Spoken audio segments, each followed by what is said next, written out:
Good evening, friends. वापस चाय चाहिएगा? Good evening, friends. That's the spirit. We would like you to stand. We're going to have the Sabha anthem to begin with.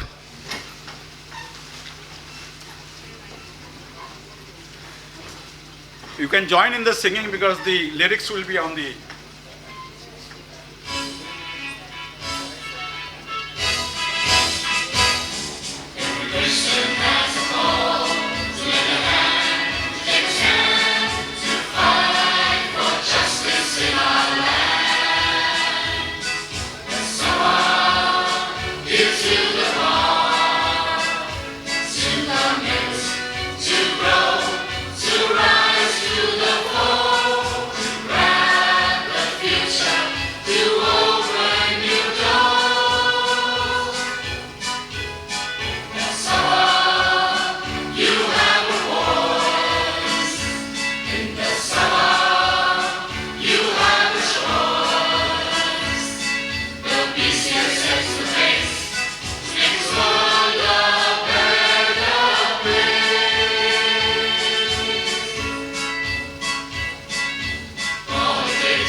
We request the volunteers to, there are chairs in between which are vacant, ask them to accommodate them.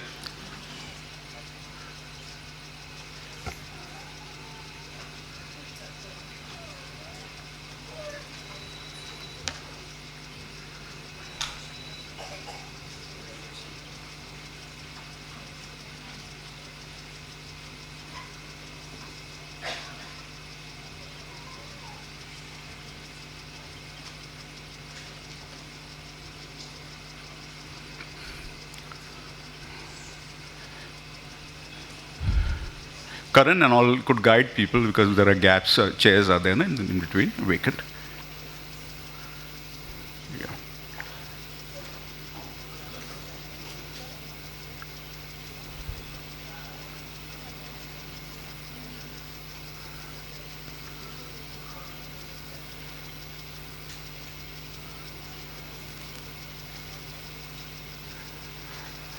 Our lives begin to end the day we are silent about things that matter.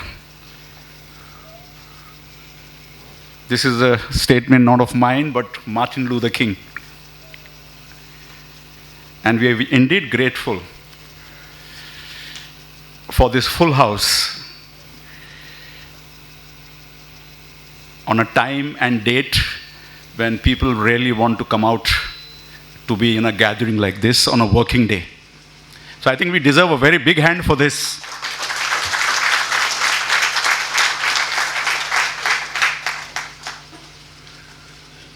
with all the discussions that are going around, the crosstalks, and the concerns that are happening in this nation of ours, some of which has got wavered only because good people like you and me have chosen to keep silent. Need not say this, but politics will be our lives if you want a transformation to happen. 2 elections around the corner. Hopefully in October we have the Bombay Municipal Corporation elections, and then next year in 2024 we're going to have the general parliamentary elections. And we must learn to stop complaining and take action. Some transformations will happening on the basis of civil society and people like you and me, changing the patterns that happened in Karnataka. And we are going to have 4 states going for elections in the close of this year. Changes need to happen, and we need to play a very big role in this. Are we willing to do that? Yes. I need to mention a few people here as part of my team and the others who have joined us today as part of the acknowledgement. I have my team of vice presidents. Take a bow wherever you are. Norbert Mendonça, who is in charge of the civic and political cell of the Bombay Catholic Sabha. May we request, to save time, the claps at the end of the mentions that I make, so that we go ahead with the important business of the day. Bento Lobo, the Vice President, who is in charge of environment. We have Kevin, who is not here today, who is in charge of civil services, training and youth affairs. We have our Secretary General, Vinod Narona. Take a bow, Vinod. Our deanery councillors, Alexio, taking care of Borivali. We have Edward from the Thana, and the Gordon De Silva from Bandra. Gordon? Yes, Gordon, you're there. Mohan, the Thana area. We have our former president, Rafael D'Souza, who's now the Secretary General of the All India Catholic Union, of which the Bombay Catholic Sabha is the affiliate. Dominic Chettiar, who is the State President, State Secretary of Maharashtra. Dominic, where are you? Yes, you are there. We also have other groups and networks. I'd like to mention Pastor David Tribune from Christian Development Association and Samast Christi Samaj. We have Pastor Tony from the Samast Christi Samaj, one of the groups of organization that had a massive morcha on April 12th at Azad Maidan. We also have Mr. and Mrs. Walter Vieira in our midst, the ace marketing author and expert. Our former presidents, Dr. Luis De Silva. Can you take a bow, Dr. Luis, where are you? There you are. And Rita Disa.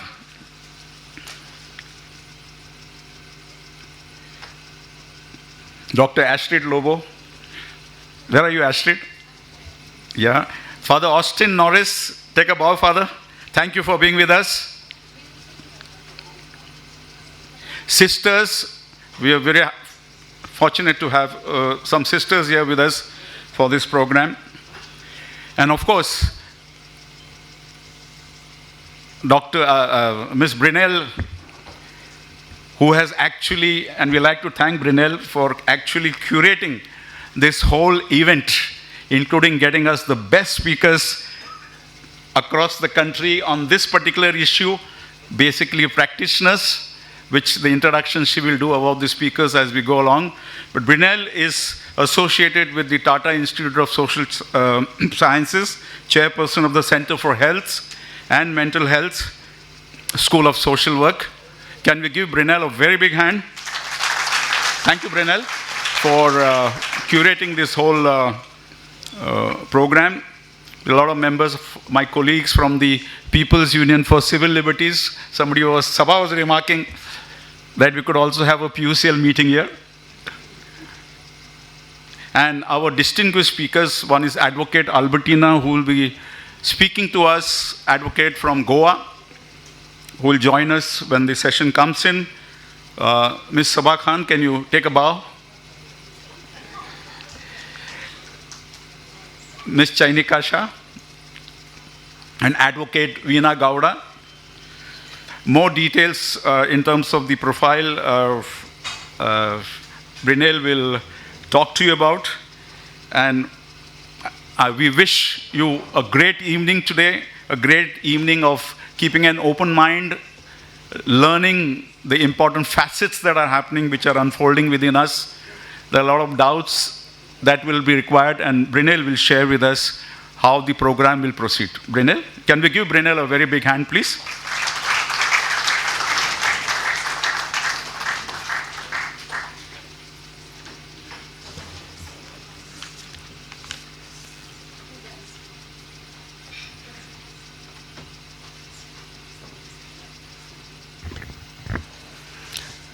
Good evening, friends. It's really a pleasure to see this, this massive turnout. And I mean, we thank the BCS and everyone else, who outside the BCS, people from civil society, other secular activists who have also come here today. I just wanted to say that this program is organized by the Bombay Catholic Sabha and the Justice Coalition of Religious. Now, very briefly, let me introduce to you, about the Justice Coalition of Religious, most, commonly known as JCOR. It's a group of 22 non-governmental organizations that have been accredited to represent over 200 congregations of Roman Catholic women and men religious at the United Nations headquarters in New York. Now, so through JCOR, Catholic religious have come together to basically carry forward their shared mission. That is to improve the quality of life for people living in poverty, about gender justice, and to enhance our stewardship of the natural environment. So while I was also hearing the Sabha anthem, it seems very aligned with the Sabha vision and mission, okay? And the primary aim of JCOR is to strengthen the capacity of members to address the root causes of unsustainable development. So JCOR works towards this goal by coordinating religious, national, regional, and globally to basically to work with local and national leaders for a just, equitable, and rights-based implementation of the Sustainable Development Agenda. Okay, the UN's agenda for 2015 to 2030. Now, the topic at hand is a universal civil code necessary for gender justice?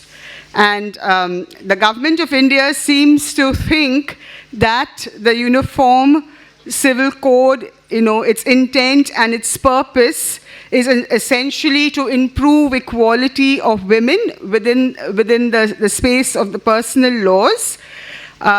But we are seeing how the debates around the Uniform Civil Code are becoming increasingly polarizing and divisive, and will also become a ticking point in the upcoming assembly elections, which Dolphy has alluded to in Madhya Pradesh, Rajasthan, Chhattisgarh, and Telangana, and of course the 2024 elections. It has the UCC has been part of the BJP's overall manifesto.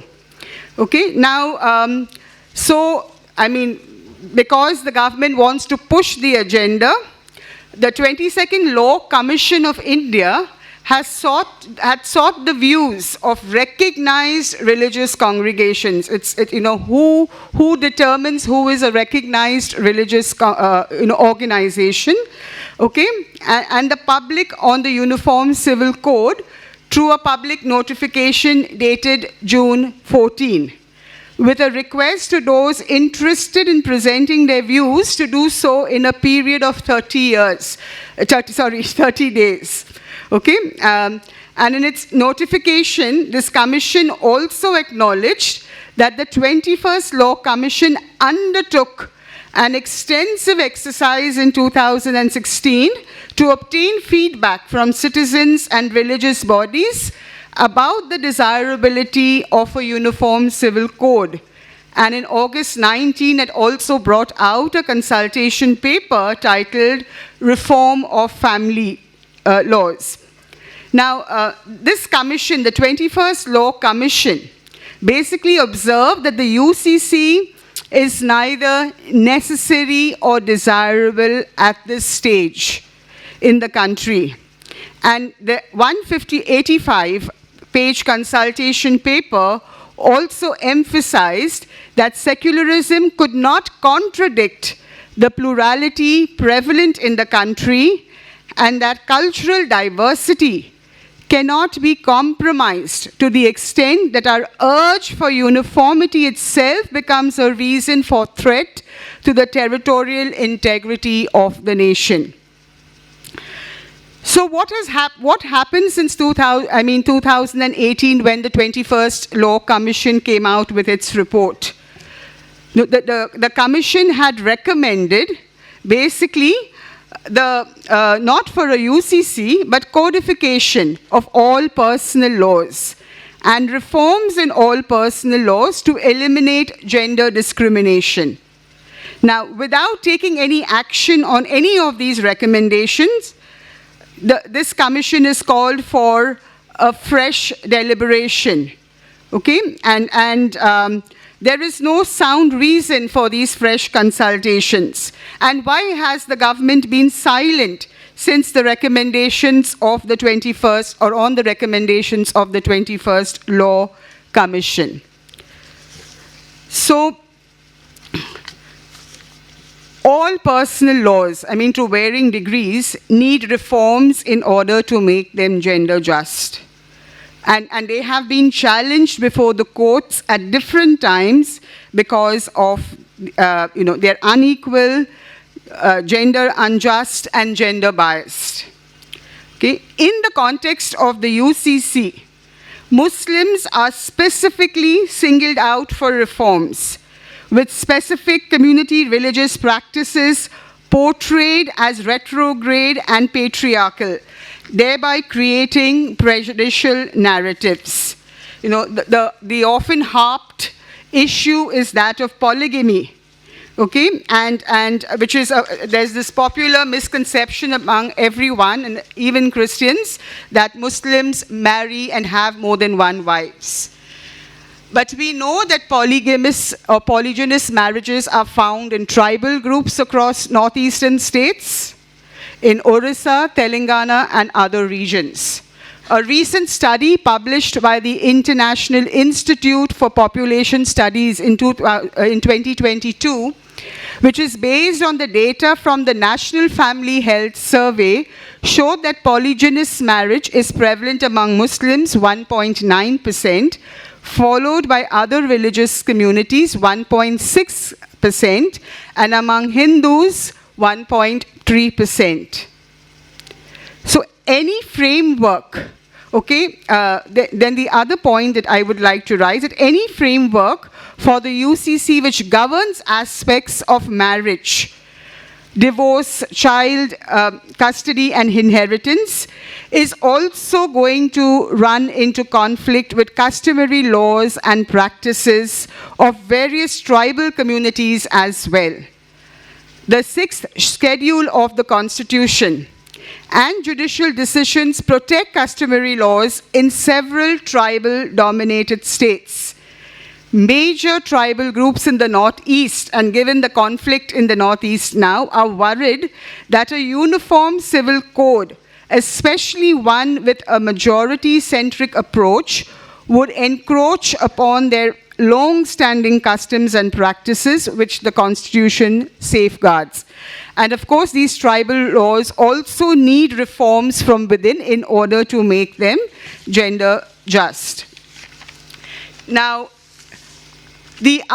it is often touted, like I told you, that the Hindu family law, and you've seen, and I've taken this from Soumya Uma's article, that the Hindu family law is progressive, inclusive, and gender just, which must be emulated and extended to all communities. But as, Veena will tell us that, the Hindu family laws also have their own issues, and personal laws of various other faith traditions also have certain issues to varying degree. Now, when we are talking about family laws, and this is something which Ayanika will also elaborate much more, is that we tend to talk of family laws in gender binaries. Man, woman, husband, wife, bridegroom, as Soumya says, bride, and so on. Now, those who identify themselves beyond these binaries, within the spectrum of trans and queer identities, are included from the current family laws. And they are deprived of a legal recognition of marriage and protection in their matrimonial rights, should they choose to be governed by such laws. Okay, so this is also a major issue, and therefore any discussion for change in family law has to be governed, has to have gender justice at its base. Now, women's rights activists for decades now, since independence, have been grappling with the issue of the Uniform Civil Code and its various controversies and its various debates and discourses. And they have always talked about first preference given towards gender justice. The first preference towards gender justice would be the codification of existing personal laws of all religions and amending them where necessary, but also with the option to opt out. Now, all personal laws, as I said earlier, need reforms to make them gender just. And even the Christian personal law, which has gone through a lot of change and reforms, but there are certain problematic dimensions. And yet we know that, amendments and codifications in personal laws are sometimes big struggles, okay? And are not possible because of either opposition from clergy or community heads in general. And when women from the community take up, justice issues in relation to the community, then they often have to bear a dual burden. One is to bear the onus and brunt of fighting the onslaught on their communities, like, the Muslim women or, say, Christian women, and fighting and resisting the inequalities and injustices within. Now, is uniformity really the principle that we are seeking? Okay, I'm sure, our founding mothers and fathers, the Constituent Assembly members, recognized the diversity of practices in this country and felt that, just one law is not going to be able to capture all that diversity. And therefore, the UCC is in the directive principles with the urge that governments endeavor, to work towards a uniform civil code. Now, but as this, we really need to look at that, is this a value that we want to uphold? And does uniformity necessarily translate to equality and gender justice? Uniformity can only mean sameness and a uniform standard which everybody will have to meet. And who sets this uniform standard? Okay, right now we are talking about a Hindu Rashtra. We are talking about a certain hegemony, a majoritarian hegemony. So is the Uniform Civil Code going to reflect that majoritarian hegemony? Okay, and this has been, uniformity is a strategy, as Nivedita Menon has often stated, used by authoritarian regimes to homogenize populations and make them amenable to greater control by the state. We have with us, Albertina, as Dolphy has said, and so while we have this clamor for a uniform civil code, we will turn to Goa and try to understand its lived experiences of its family laws, which are often projected as a uniform civil code. Okay, and perhaps, so what lessons can we learn from the Goa experience? We will hear from Albertina, and I was reading her recent article in the Indian Express, how uniformity can be unjust to women. She will tell us whether the Goa family laws are equitable and how they have played out, especially for marginal stakeholders within the family and society. Now, all these complex threads of the debate, we have 4 eminent speakers and people who have been fellow activists, comrades, who have journeyed and who have engaged with the UCC for decades now. And have spent a major chunk of their lives, within the feminist movement and fighting for gender justice. So I'll briefly introduce the 4 of them to you. So we have Chayanika Shah, who is an educator, a writer, researcher, and queer feminist activist. She has campaigned, researched, taught, and written on feminist studies of science, the politics of population control and reproductive technologies, communalism, gender studies, sexuality, and sexual rights. In 2008, she voluntarily retired from her college teaching job. I've been contemplating that, where she taught physics. She has survived since then, doing some research projects, but mainly to retain a collective optimism in the goodness of the world. And so these are the strengths of these, feminist activists. And personally, I draw a lot of inspiration also from Chayanika, her calm demeanor, her clarity of thought. So her books, some of her writings are Space, Segregation and Discrimination, The Politics of Space in Institutions of Higher Education, published by Yoda Press in 2021. No Outlaws in the Gender Galaxy, published by Zuban. Bharat Ki Chhap, a companion book for the documentary on the same name. And We and Our Fertility, The Politics of Technological Intervention. Welcome, Chayanika.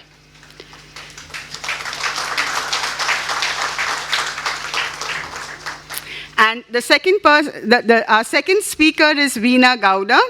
She's a feminist lawyer, I've changed that here, who has been practicing in the High Court of Bombay, Family Court, and other trial courts for more than 2 decades.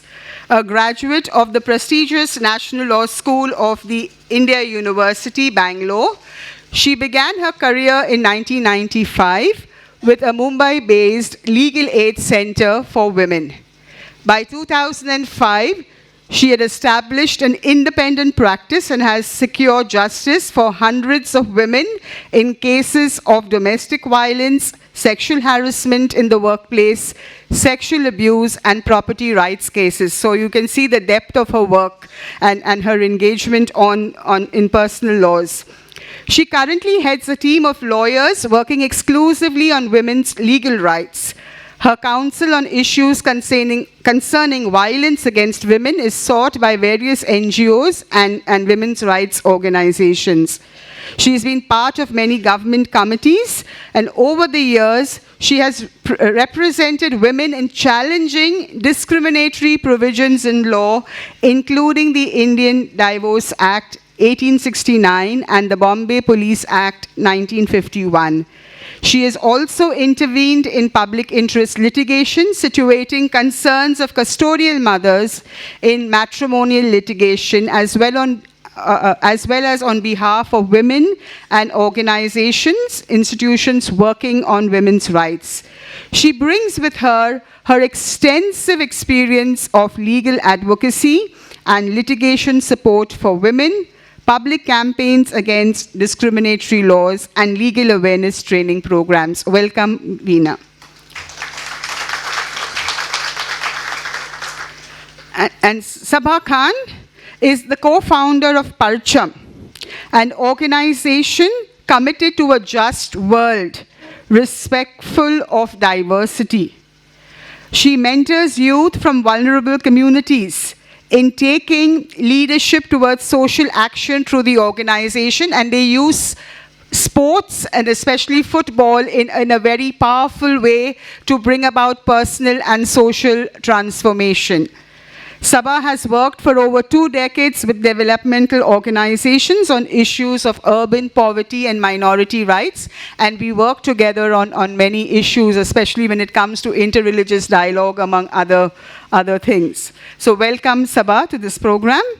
And the last speaker who is online is Albertina Almeida. She's an advocate with 34 years of practice at the bar, is a human rights activist, and has a PhD in law on matrimonial property rights of women under the family laws of Goa, and has been on the Family Law Review Committee constituted by the government of Goa some years back to review the family laws in Goa. She has taught law and human rights at local and national law institutions and at Goa University, and has also been a gender training a resource person for feminist legal theory and practice programs. She has written extensively for the mainstream press as well as for academic journals. She has authored a book called Tug and Tear, Dealing with Sexual Abuse in Goa, Child Sexual Abuse in Goa.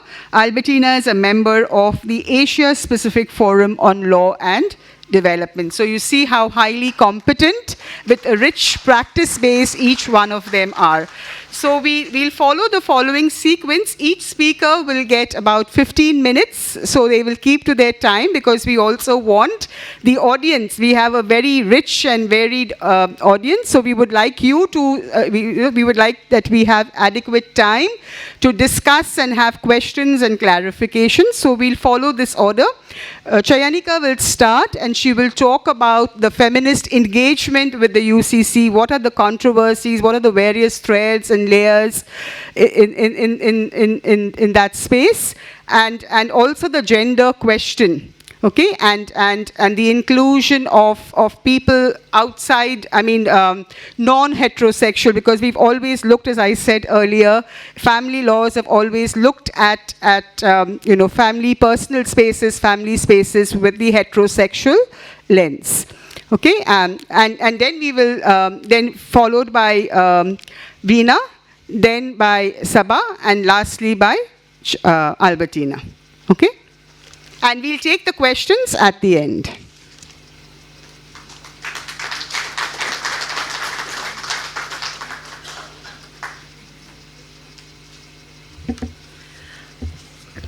Thank you, Brunel, for that introduction, not only to us, but also to the whole issue. And thank you, Dolphy and Bombay Catholic Sabha, for having us here.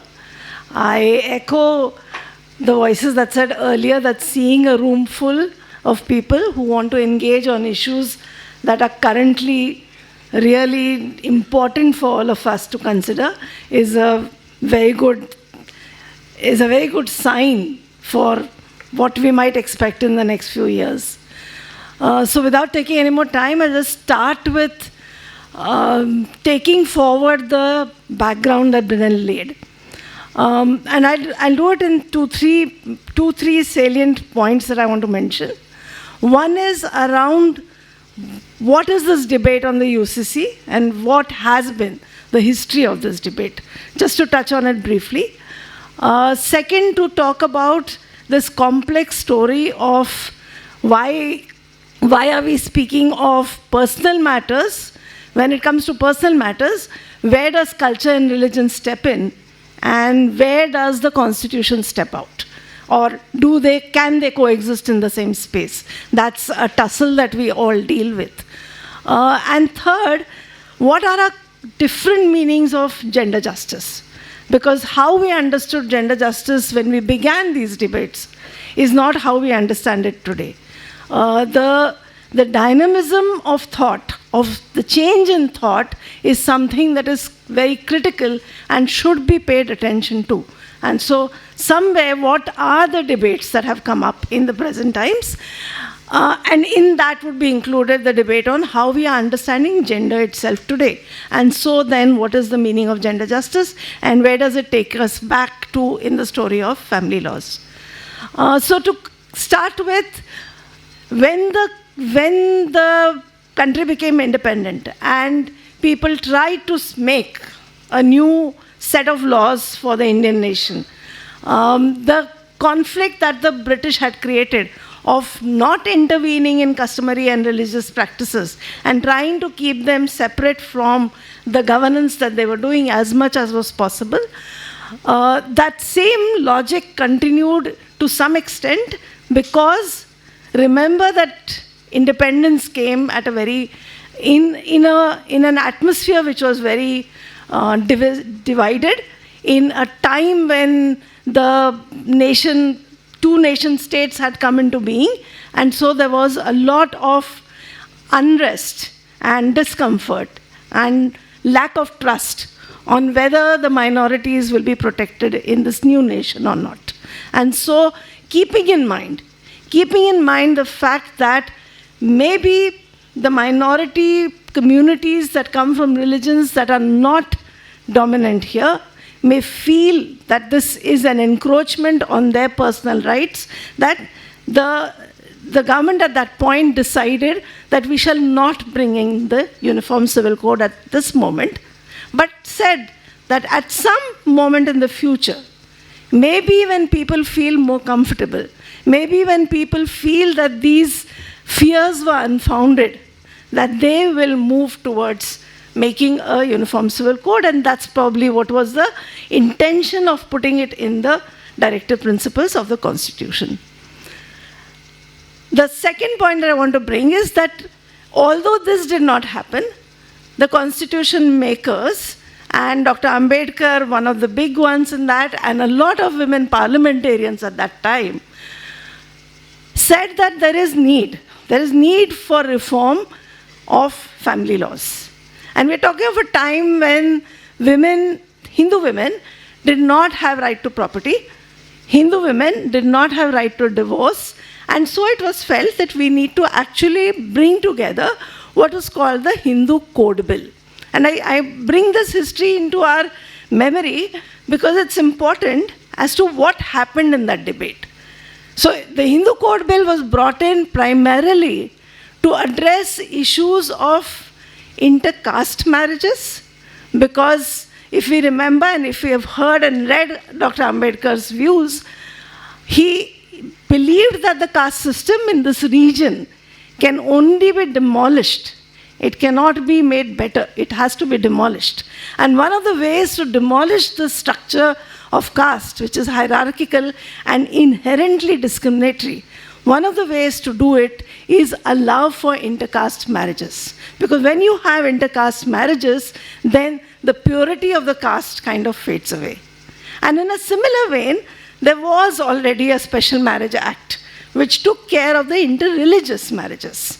Because all the religious customs needed that the people who got married belonged to the same faith. And so to take care of interreligious and intercaste marriages, there was the Special Marriage Act. The resistance to these changes that were being suggested by the people who had some foresight, who thought of justice, was coming from the same people whose inheritors or successors today are shouting loudly that they want a Uniform Civil Code. And this we have to remember. So they may use the language of gender justice, but obviously gender justice is not what they are interested in. That's what they've opposed. Caste, the justice on the basis of caste is what they have opposed. Justice on the basis of gender is what they have opposed. And they do not believe in living together. They do not believe in giving rights to minority communities. And so, what was imagined in the early 50s as a dream towards justice and framed in the language of Uniform Civil Code or later in the language of Hindu Civil Code, actually today is being used as a weapon to do exactly the opposite. And this we have to keep in mind.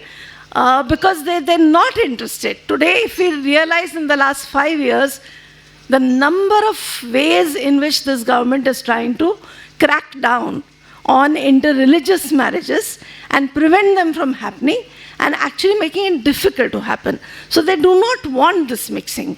So it's not, they may say that they are trying to reform Muslim law, is what they keep talking about.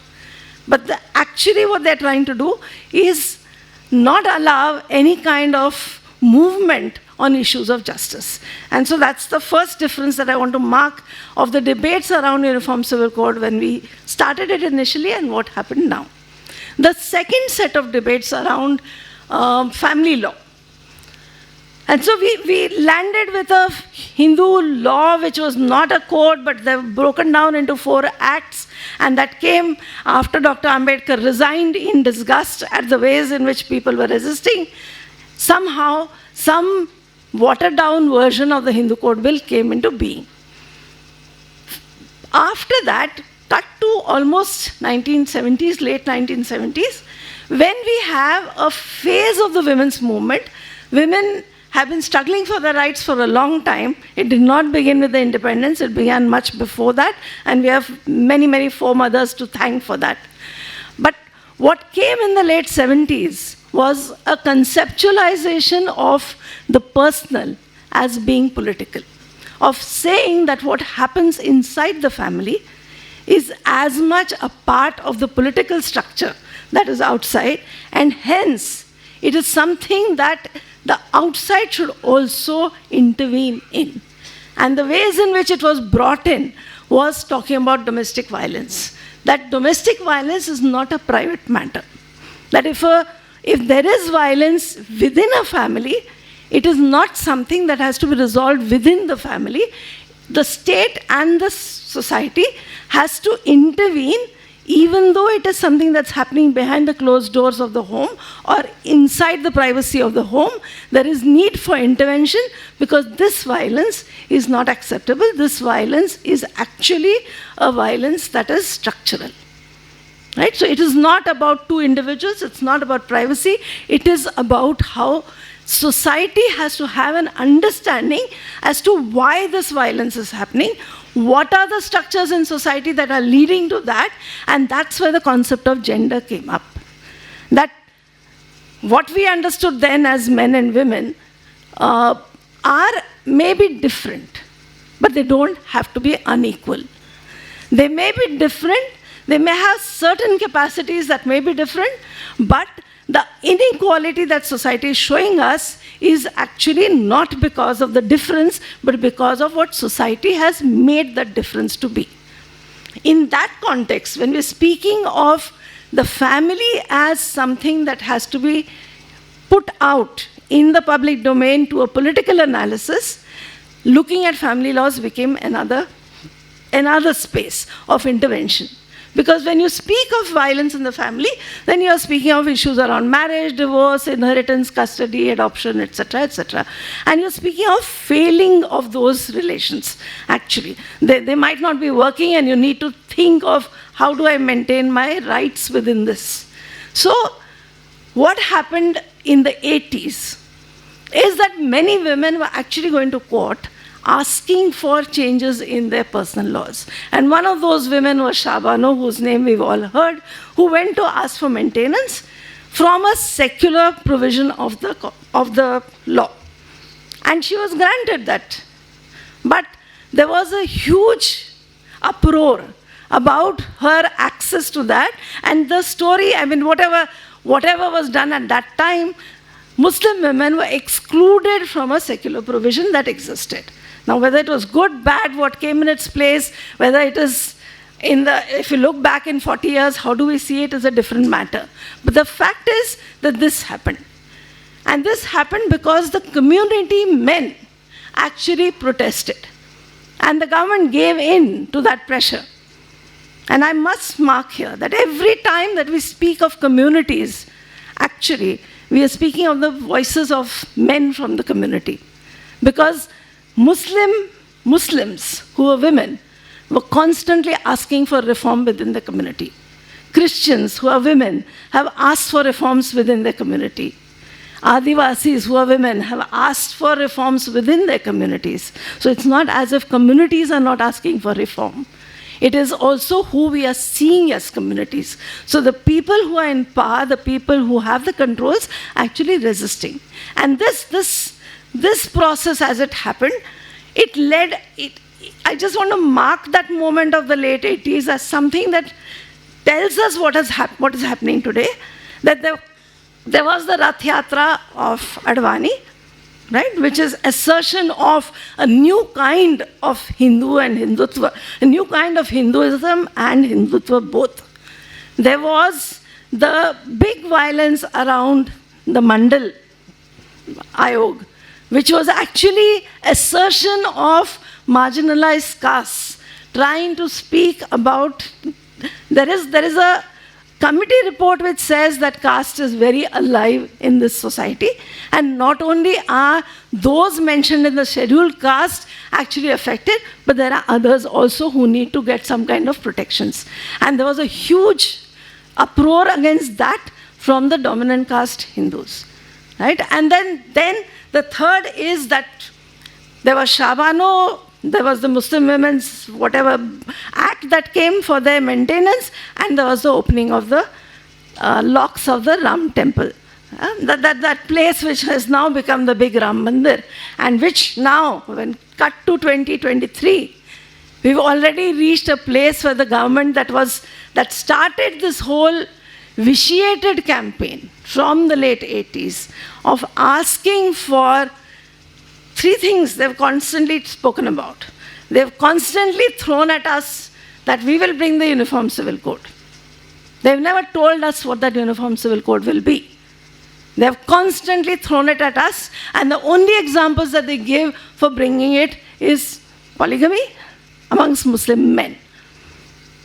Right? And they were talking about triple talaq, and they're talking about halala or some such, and Sabha will talk more about that, so I'm not going into it.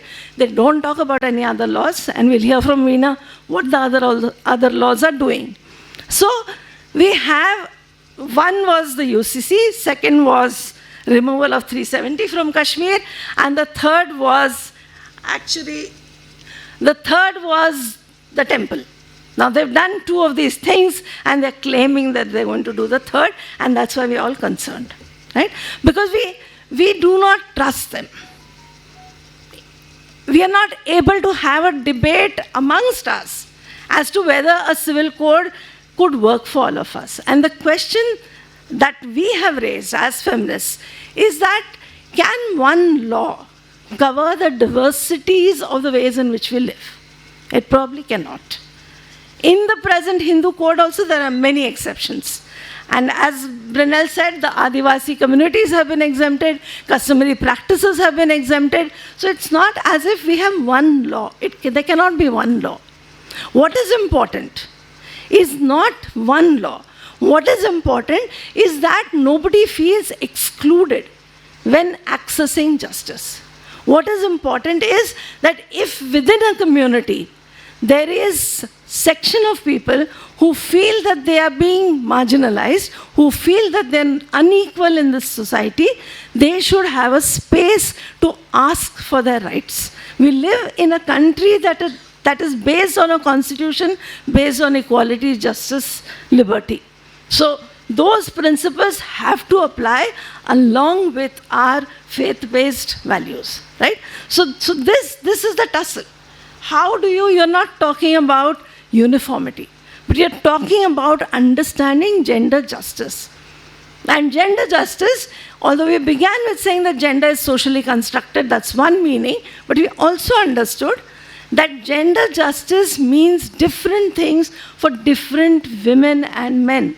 That if you come from different communities, your experiences of discrimination, your experiences of patriarchies are very different. So it's not like what I want as an urban woman from a dominant caste, from a fairly rich background, what I face as patriarchy is not the same as somebody else who comes from a rural background faces. So this is the complexity of gender, which is also making us think whether one law can cover all our realities. The second complexity, which I want to speak about before I stop, is the complexity of understanding gender itself in the light of the fact that this country has passed a Transgender Protection of Rights Act in 2019. Now that we are all concerned about transgender persons, and rightly so, they've never been their lives have never been articulated as Indian citizens, so it's important that we understand what is it that they're facing and what is it that they're demanding. But I don't want to get into that. I want to speak of what does that act do to our understanding of gender. That act says, and this is very important, the act says that gender is not fixed. That a person can choose their gender, self-identify their gender at any point in their life. It has not said that you have to do it before you're 18. It has not said that you cannot do it after you're 40. It has not said anything like that. It has left it that the person may realize what their gender is, or may have the courage to assert their gender at any point in life. And they have a right to do that. So if we are starting from here, then can we look at our families all over again? We already may have people who are in marriages that were heterosexual between a man and a woman and between a cis man and a cis woman. If one of them transitions, what happens to that marriage? How do we understand terms like father, mother, brother, sister? If we have discriminatory inheritance practices, already we don't know. So if we have a discriminatory inheritance practice, who you saw as your daughter is saying, I'm your son, and then what happens? How do you resolve this? So it's something that we are already living in this system. And in this system then, what does patrilineality mean? What does it mean that my lineage is going to be decided by the father? If the father is saying that I'm your mother, then what does it mean? So I think that the question of gender is already before us. And it is about people who are trans, of course, their rights, their experiences, what they want to do with their lives, how they build their communities, how they find their own communities, one very, very, very important part of the act. But an equally important part of the act, which is important for all of us, is that it changes the meaning of gender. And so in this changed meaning of gender, how do we look at family laws? How do we look at the fact that, and the questions that the queer and trans communities are raising, is that we may not want to live in this kind of a family system, in which two people marry, they produce children, then those children get married, they produce children. This is like one pattern that can keep repeating, and that's how most of us have been living. There are many people who don't live like that. Are we going to give their families any recognition? Are we going to make sure that they are not excluded from inheritances that are due to them? Are we going to make sure that violence doesn't happen to them? These are the questions that are coming from queer and trans people, but more importantly, the meaning of gender has changed, and so gender justice itself has to be re-looked at, and when you do that, then uniformity does not make sense, but gender justice always makes sense. Thank you.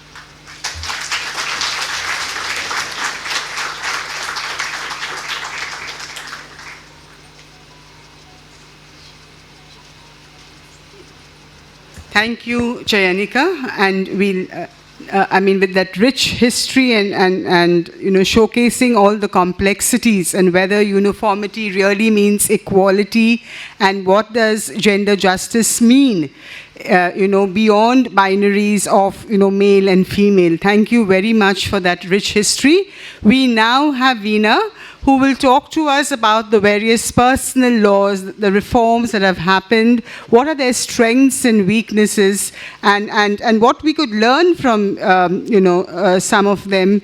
So Veena, 15 minutes.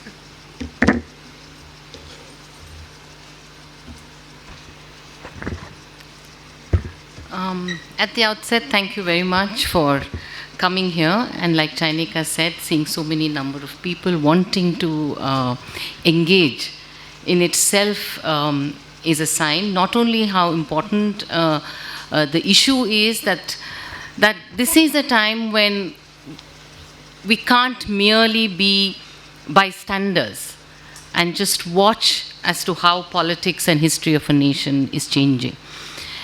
Now, thank you very much for having all of us here.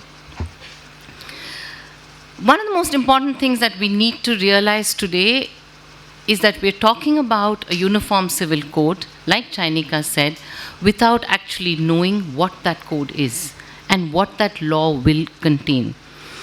So Chainika has also spoken about that uniformity itself cannot be the basis on which one says that let's talk about a change in law. Law has two aspects. I think another thing that when Chainika was talking about family, definition of family, changing nature of gender, how law looks at gender, etc. I think there are two aspects to law all the time. One is law as is and what is written in it, and law as is practiced in society. And as we see in lives of women, there is always a wide gap within that. So therefore, I mean, that's not merely as one seems to be talking about only in Muslim law, but it's there in every aspect of law. I mean, when we're talking about uniform civil code, actually, if you see in the recent discussions and statements of the government, gender justice is really kind of put to a little bit to the back burner. It's not necessarily that women's rights that they are talking about. So so when we're talking about uniformity in the for gender justice, etc., as what earlier the discussion used to be, and talking about uniform civil code, saying that women are being marginalized, women are being discriminated upon. So in order to get them justice that we need to bring in uniform civil code, one needs to first see is, are women really even accessing the law? How many women are really accessing the law? Is the justice system and law in itself accessible to women at all? So there are many layers that women have to pass through before actually accessing the law. Women are not even accessing the existing laws that one is talking about. And even when we see certain laws are looked at as extremely just, equal, etc., but how are they being actually implemented in the, by courts? Is your system that, okay, a few women who actually access the system, is the system actually delivering that justice? Unless there is change within the judicial system, within society, within religious communities, and then as well as in law, can only one attempt even to imagine what gender justice is, and not merely in bringing something on paper. As we know today, India has, like Chainika said, historically India has been governed by different laws for different communities. Today, what one is saying is that, some of the issues, why you want to bring in gender just laws, I'm not going to repeat it because I think Sabha will also be talking about it, is the Muslim personal law, polygamy, halala, triple talaq, etc., etc. But how just are the other laws? How just is the Hindu law? Even before we get to justice, what does law actually give women within the personal laws in itself? When you look at personal laws, you can look at it in two different ways.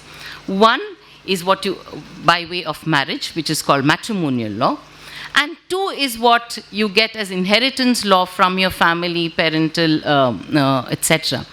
Now, what is it that we are all discussing, and how does personal law look today in matrimonial law? What are the rights that women actually have? In all religions, irrespective of community, etc., all women have is a right to divorce. Okay, that once you marry, There was an understanding earlier under Hindu law, not only for one lifetime, but for 7 lifetimes you are wedded to a person you marry in this lifetime. So from the concept from Muslim law, actually Muslim law is one of the first religions that actually talks about a possibility of dissolution of marriage. That marriage is not a lifelong or eternal lifetimes relationship, but it can be dissolved. From that comes to other religion and religious laws the notion that marriage itself can be dissolved. So you have dissolution of marriage under the Hindu law, etc. Even under Christian law. Under Christian law, as most of you would know, earlier you had to prove adultery and cruelty together in order to get a divorce. It was in 2001 that you said yes on independent grounds as cruelty, adultery, desertion, you can get a divorce. Now, even this didn't come to Christian women. It was not that one day the government woke up and said, hey, let's give women this right. It was a struggle of Christian women. I mean, many of you would have heard the name of Flavia Agnes, Virginia Saldana, etc. All of them who actually negotiated with the state and said, and not only with the state, but with the community itself, to say that we need independent grounds of divorce. And it was in 2001 that the Christian community women were able to apply for divorce on these independent grounds. Now that is in 2001. However, what I see, at least in my practice and my interaction with Christian women, is that though the law has given the right to dissolve marriage, the community, the religion, and the religious institutions still do not look at divorce favorably. You go to church, you speak to the priest, women in situations of domestic violence, they will still tell you that no, deal with the situation, divorce is still shunned upon, and women are discouraged from leaving violent spaces. So even though the law has changed within the Christian community, even now it's not that many women who actually wish to dissolve their marriage. So we need to understand that irrespective of whether it is Hindus, whether it is the state itself, in matrimonial law, you're always privileging the institution over the individual. You still want to keep the institution alive irrespective of what happens to the individual. You read the Family Courts Act, which was passed in 1984. The purpose of the law is to maintain the institution of marriage. Somehow we have not even been able to look at marriage, irrespective of what the law is, to say it's a dissolvable institution. We are still unable to say that our daughters, our sisters are more important to us than our married sisters and married daughters, and that the institution itself is more is more important to us. So not just merely bringing in a law, merely bringing in uniformity will not necessarily bring in that gender justice. It has to be, the reforms have to come from within, from society, from community. Of course, the reforms have not been so forthcoming, and it's constantly a struggle. But often when society changes and a law is put in place, the effectiveness of the law is much more than when the law comes from above, telling people what to do and how to, and to dictate what it is. So you have the right of divorce. What else does it give you? It gives you what is called a restitution of conjugal rights. If the husband and wife are deserted, you can file a petition saying, I want my spouse back. Now, irrespective of why the spouse left, etc., and the court can order an order of restitution of conjugal right, literally again reaffirming that Once you're married, what matters is the conjugal relationship rather than the people within it. So divorce, restitution of conjugal, right? Then it actually gives you what is called maintenance or alimony. The law does somewhere envisage a lump sum alimony that you talk about, but all of us know that in court, Advocate D'Souza is also here, what ultimately women get is monthly maintenance. Okay, monthly maintenance which is not even sufficient for survival. It is hardly enough. So this law, the law as it stands today does not envisage more than this. The amounts even today are a few hundreds, a few thousands. If the husband happens to have some 100 crores and above, the amount may be something else. Even a right to a matrimonial home or shelter is to that extent not protected. It is only protected, what is protected is the right of residence under the Domestic Violence Act and nothing much more. So the law, and you don't even have judgments which actually give you a share. It is, I think, 3 weeks back or 4 weeks back, for the first time under the Hindu law, really? Okay, the Hindu law, that actually the Madras High Court said, irrespective of whether the title to the matrimonial home is in the name of the husband or the wife, you must look at the contribution of the wife made in maintaining the house, in looking after, in the care work of the house, etc. And thereby, irrespective of whether she is paid for the house or not, she must have a title. Now let us put, as they say, a hand to our heart and say how many of us are willing to actually give a share to our wives. We will always talk about it saying whatever, but when it is my sister-in-law asking for my brother's property, we will all not agree. You know, so therefore so the law as it is today, when we talk of matrimonial property or family law, is a bare minimum. So what is this uniform civil code that we are all talking about? Will the government now say that we will have the concept of matrimonial property? Okay? We only talk of polygamy, whatever that it is about Muslim law. But Muslim law also has a concept of meher, okay, which is actually an economic right of women.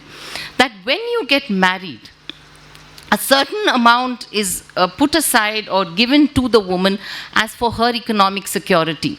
Okay, because the man has a right to talaq, etc. So the woman is given a certain. Are we willing to take that and put it into our present-day matrimonial law? Are we willing to take from different communities, practices, etc., and then make this whole of so-called a gender just or a uniform civil code? Actually, the two don't seem to go together at all. I mean, I can't even say it as I'm saying it. And what do we mean? I mean, as it is, I mean, so Chanika brought out a lot of complexities. Even, I mean, other than that, there are many more complexities. In India, we have different kinds of land, agricultural land, you know, you have shares in society for homes, etc.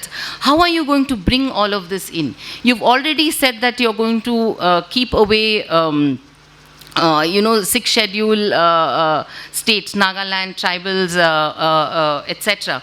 So therefore, it's very complicated. Hindus have something called the Hindu undivided. Then when we come to inheritance property, then you will see that Hindus have a concept called Hindu undivided family. Now, what is this Hindu undivided family? It's a facility to actually get some kind of a tax exemption. Okay, so the Law Commission report that Chainika was talking about actually says abolish Hindu undivided family as well as abolish co-partnership rights of under Hindu law.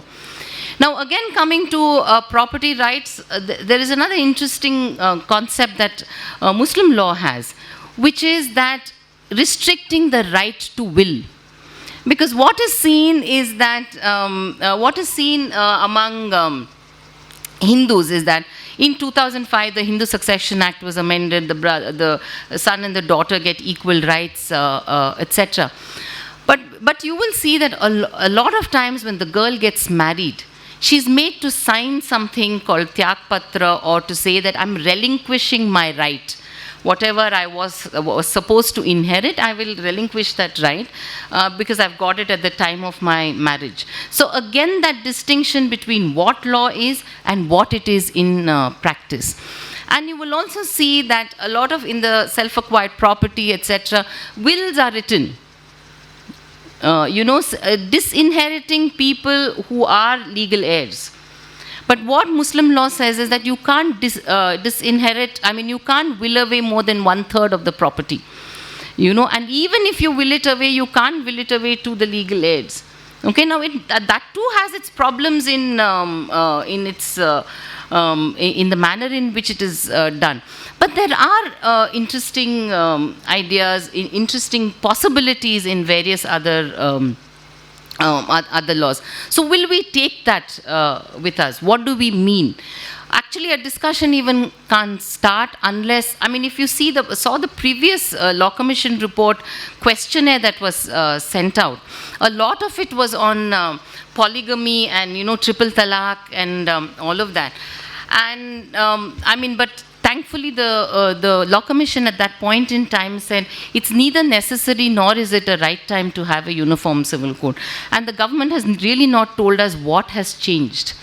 On the contrary, what has changed is that you see there is an over-criminalizing even within family law. We must always resist the need to criminalize otherwise civil interactions. For example, criminalizing the pronouncement of triple talaq. Now, triple talaq, the Supreme Court said, is not valid. So even if my husband pronounces a triple talaq to me, it does not dissolve my marriage. So if there is no legal consequences on what you have uttered, how does that utterance become a criminal offense to? And what is it that you're actually punishing? So therefore, there are these changes that are happening. And so when we look at the Uniform Civil Code, we need to look at it from all these aspects. Thank you very much. And I think now Sabha will come. Thank you very much.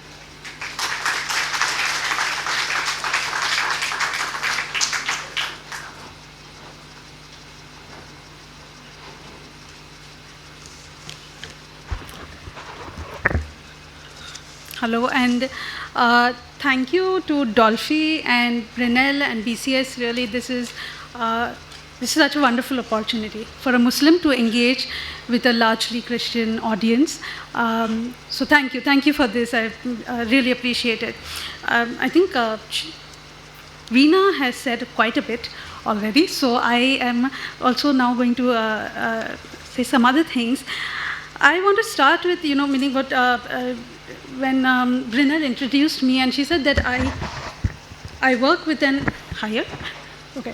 I work with an organization, Parcham, and we started this because we realized that this city has become so ghettoized that we don't really interact with anyone outside of our community. And when we don't do that, it's so easy to think of the other as evil, meaning everything, all the poison that gets fed into our minds is something which takes root. There's no way we can challenge it. There's no one with who we can, figure whether, this is actually true. But meaning I'm seeing many who are as old as me and some older. There was a time when we had neighbors who were Muslims and neighbors who were Christians, and we exchanged, we celebrated festivals together. We knew of each other. We knew of each other in a very different kind of way, where there was a sense of also responsibility, where you participated in things when there was family crisis and things like that. But today we don't really have that kind of opportunity, and so we see them as very different and constantly. So when we meaning when I also do workshops, the questions that keep getting thrown are, why are Muslims like this? What about that polygamy amongst y'all? And how easy, for that man to give that divorce, and that poor Muslim woman, how do you live? right? And I think that these are the things, these are the ideas which this government is also exploiting. So this government has had 9 years of majority rule. They lost the Karnataka elections very badly, thanks to a lot of effort by the Muslims and the Dalits and the Christians who got together. And so they now think, okay, now what do we do? So what is easiest is to bring out this UCC card, not for gender justice, but to use it as a point to portray the Muslim as one who needs to be set right. Put the Muslim man in his place, everyone is happy, even the Christians are happy. So it's really unfortunate, right, that we are seeing that we are all minorities here, right? But this government has so beautifully pitted us against each other. So today it's really important that we are having this conversation. I'm really happy that we will be able to talk to each other and also dispel those kinds of myths about, are we really, meaning is this government really working for the Christian woman, for the Muslim woman, or is it something else? Is this, a more devious agenda that we need to come together and call out?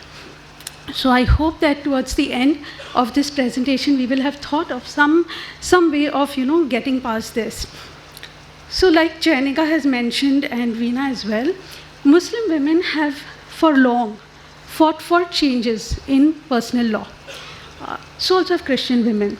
And Veena mentioned the Divorce Act, but the point is that I think, like in Parcham, again I come back, when the Muslim girls and the non-Muslim girls, we bring them together through football, and when they sit to talk, they say the same things. मेरे घर पे मेरी माँ shorts पहनने नहीं देती है, मैं भैया हूँ ना, या मैं मुसलमान हूँ. So it doesn't matter. When girls from different religions come together, they see that, patriarchy is working against them. Similarly, when Christian women and Muslim women are also coming together, we are realizing it is patriarchy which is used in different ways to keep us in our place. So the Christian women, the Divorce Act that came, meaning the change that Veena mentioned, prior to that, Christian men could seek divorce on the basis of adultery. Christian women, though, that was not sufficient. For Christian women, it had to be adultery plus cruelty or plus desertion. And then Christian women thought, why? If there's one rule for the men, why should there be a different rule for us? And they got together and then they changed that law. Similarly with Muslim women. And they said, how dare this man have the right to divorce me? And so Shaira Banu went to court and a judgment was passed. And this government decided, अरे वाह हमने कर दिया. नहीं, तुमने नहीं किया, मुसलमान औरत ने किया. Right? So, and what Jainika is saying, कि who is community? If you constantly think only of men as community, you will never see the fantastic work, the agitation that so many women, Muslim women, Parsi women, Christian women have been constantly doing, challenging their families, the only support systems that they have towards equality, not just for themselves. So it's not just a private matter. It's a law which then impacts women across the community. And I think that is what we need to come together and celebrate and come together and give each other support for and strengthen each other with, rather than thinking of all that is dividing us. So one meaning, I think that, as human nature, it is within us that we would like to exploit law when it benefits us, right? And so this triple talaq business, which has demonized the Muslim man has used it, no doubt. And it needed to be gone. And we are glad that it is gone. And criminalization we can talk about at another time, but the fact that the law, meaning that it says that you cannot use it, it's very good. No Muslim woman today is going to object to, say, give my husband the right to divorce me. No. But they misused it. Now, amongst the Hindus, because polygamy was outlawed, but Dharmendra wanted to marry Hema Malini. Right? So he converted to Islam. Hema Malini is BJP MP. So we should ask her what this UCC means to her. Right? So I am saying that, meaning it's not just about poor Dharmendra. There are many men who have done this. And it's not only about that Hindu man, Dharmendra, but it is a fact that men across will use, meaning even lawyers, They keep looking for loopholes, right? Because they need to win. They need to get what they want to get. And so this is what it was even with the Muslim personal law, that men were using triple talaq. But is that the only way of divorce? And as Veena has said, the Muslim, meaning the Islam, actually when one reads the Quran, it says that, that marriage is about companionship. Marriage is about love. So the Quran says that Islam is actually, some part of it is quite nice. So it says it's about companionship, etc. And then it says that, but when there is a dispute, and if you cannot live together, then bring two arbitrators, one from the husband's side, one from the wife's side, and discuss. And if it is impossible to arrive at reconciliation, then you part your ways in a manner which is not disrespectful to the other. And then it gives you multiple ways of this dissolution. One is, of course, the triple talaq, talaq-e-biddat, which is gone, thank God. But then there are other forms. So there's talaq-e-hasan, there's talaq-e-ihsan, there's the khula, there's the fask nikah, multiple, okay, very good form, which I think will benefit a lot of women across all religions. So I think what Veena was ending with is that, it's no religion is entirely good, no religion is entirely bad, right? And meaning everyone sitting here knows that, there have been times when one has felt, why can't this change? And it needs to change, right? And so how do we then sit together and we talk about what it is that can be used from our religions to inform the others? What can we pick from another religion to inform gender justice to each person who's here? Meaning, and gender justice, one doesn't only speak about women. One says that everyone needs to be able to live a life of dignity. There needs to be respect in relationships. And if those relationships lack that respect, there is no point in just dragging them. And so how do we bring about a resolution which does not demonize the other? Right? And that's what our courts are doing. Because the divorce laws, as of now, there's nothing like a no-fault divorce. Right? There is no recognition that people might have moved apart, don't really want to be with each other. So because then if you were to contest a divorce, you have to put in some kind of blame on the other, whether you make it up, do whatever, but you have to do that. Why do we need to do that? And those are things we need to be asking and saying that, we do need laws, we do need changes, we do need gender justice. If this government is giving it to us, let's take it. But these are our terms for it. This is what we want as women from it. This is what we want as Christian women, Muslim women. This is what we want as women, period. Okay? And gender justice should define and dictate what we will be getting from these laws. So I would think that, this government keeps talking about the poor Muslim woman. But then I wonder how they then garlanded the rapist of Bilkis Banu, right? So then one wonders what's happening in Manipur and why is there this silence? So do you not care about the women being raped there? And what is your sense of gender justice? Or, the wrestlers who've been speaking up and are, Man Ki Baat speaking PM is so quiet on this. So maybe his man is not fluttering with anything there. But we need to. So, meaning I think when we are responding, and we need to respond because the last date for responding to the UCC is the 14th. And we need to respond writing this, saying that, we don't trust your motive. There was a 21st Law Commission report. That report, meaning I think if you haven't read it, you should, because it highlights so many things. It talks about different religions, talks about the need for reform in each of these religions. It speaks about what can be taken from religions. And so that is the document that should be the ground for whatever is being discussed, not your anti-Muslim agenda. Right, to propose certain laws. Meaning if they were to take away polygamy, take it away. Meaning Muslim women have been asking for that since 1999 or even before. In 1999, we formed the Muslim Women's Rights Network, would put this on its agenda, that ban polygamy. The Bharatiya Muslim Mahila Andolan has been saying this forever and after, but the government has not bothered about it. And suddenly before the elections, they realized, oh my God, polygamy is affecting the Muslim women and we have to end it. So, but again, as a statistic which Brunel shared around polygamy, I think that what the Muslim personal law does is recognizes that the second wife has some rights, that there is a legitimacy to that relationship. In polygamy, meaning in bigamy, there is no such recognition. And so the loser is the wife, meaning is the second wife. Oftentimes we know who agrees to being a second wife. It is women from very poor homes, orphans, meaning sometimes it is also for love, but meaning there are many women who do this because of no choice. And then when you outlaw it, who is losing? Not the man, it's the woman. And so if we are here together thinking about women and gender justice, then I think we need to say that yes, we agree to the outlawing of polygamy or give women also the right to have more than one marriage, but make sure that the rights of the people in that relationship are protected, right? And that is what Muslim personal law offers. So yeah, so meaning that there's, I think I'm the one who's kept time, yeah? The point that and thank you, Veena, for covering quite a bit, so then I didn't have to say so much. But the point I want to make is that across communities, women, in a patriarchal society, women are losing out.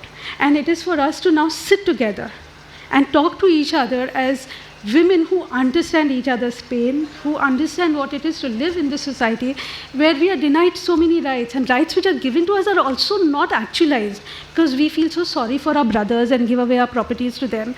Or we think that, if we have to ever return to this house, how could I leave, having taken this property? So all those kinds of things. But I think as women, let us sit together. And that's what we are telling the Law Commission also, that please have wider consultations. But before they have those consultations, why don't we also sit together, try to understand each other and figure what it is that we want to propose to this government. But propose we must. And we should definitely register what it is, our objections and our suggestions both to this government. We have voted, meaning even if we didn't directly vote, but end of the day, they are the government who is responsible for our rights, for legislations which should protect our rights. And so we should be able to demand what is just and due to us. So thank you so much.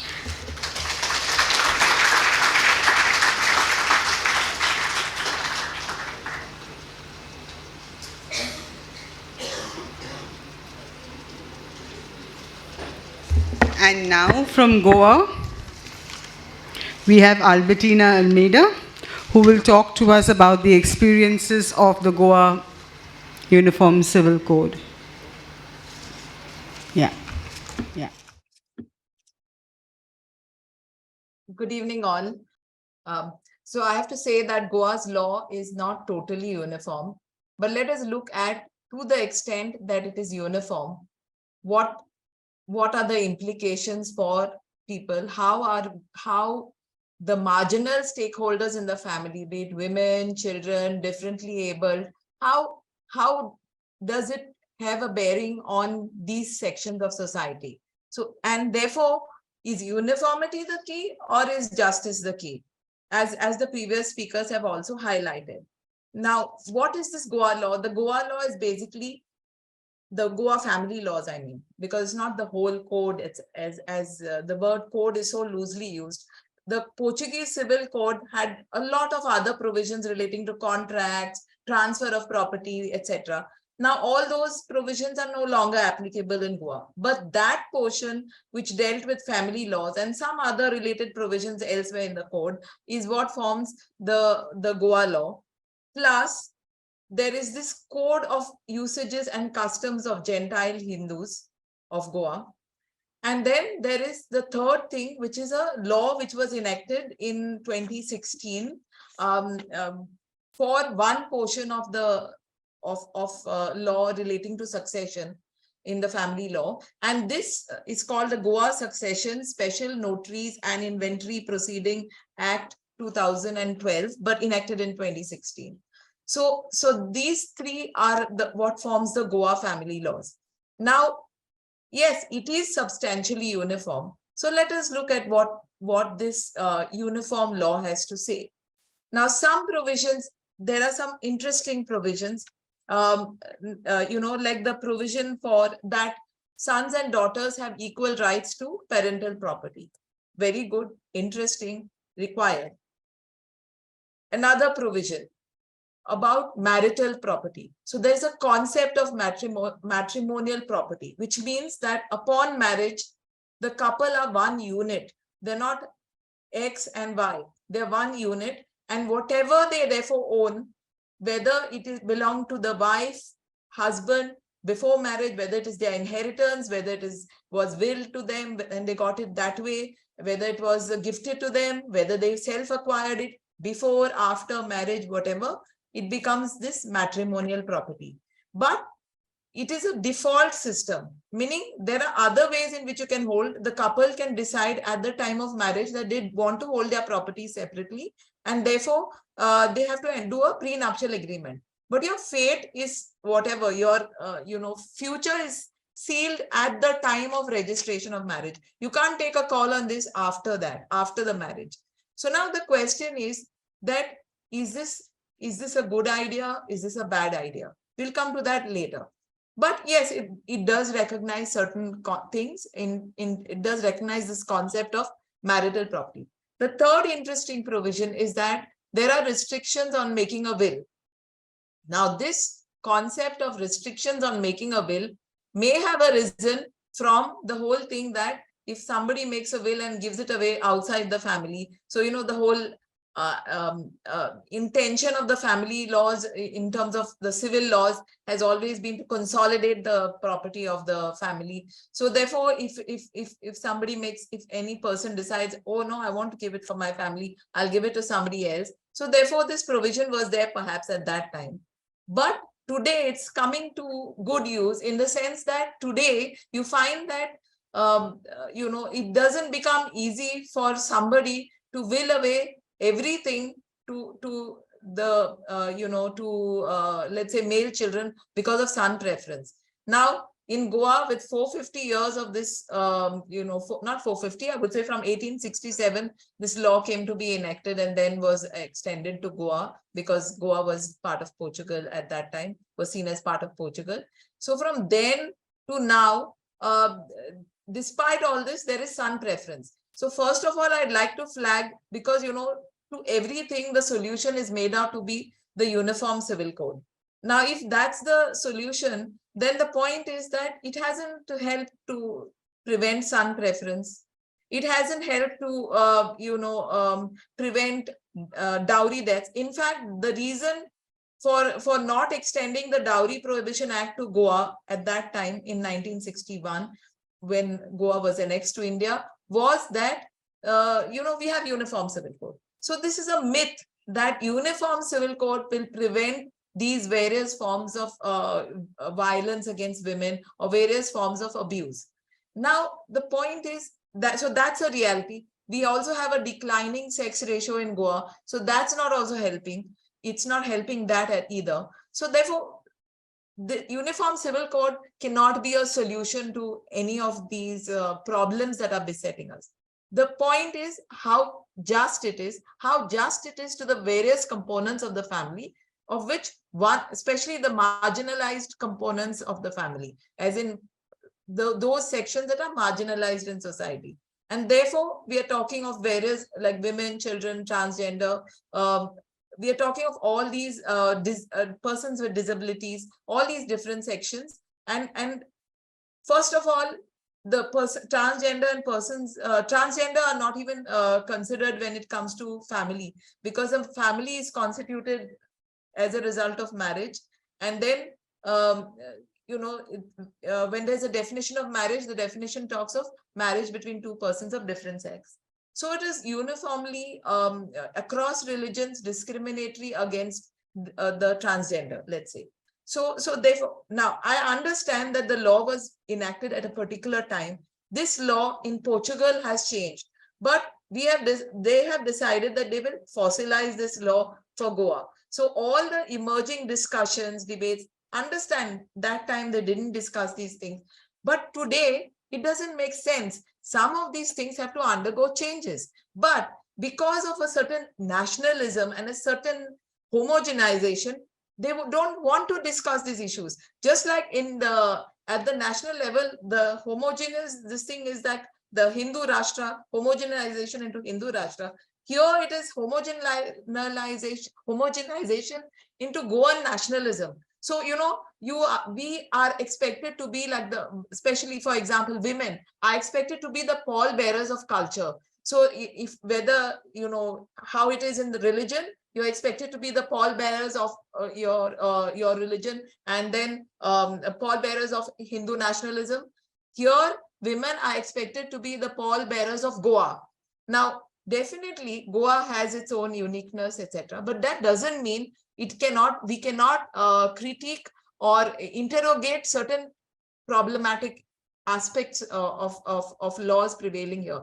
But we are often forced to remain silent. And now, even more so, because now there's a uniform civil code coming. God alone knows what that will mean. Will we lose even our positive provisions is the issue that confronts us.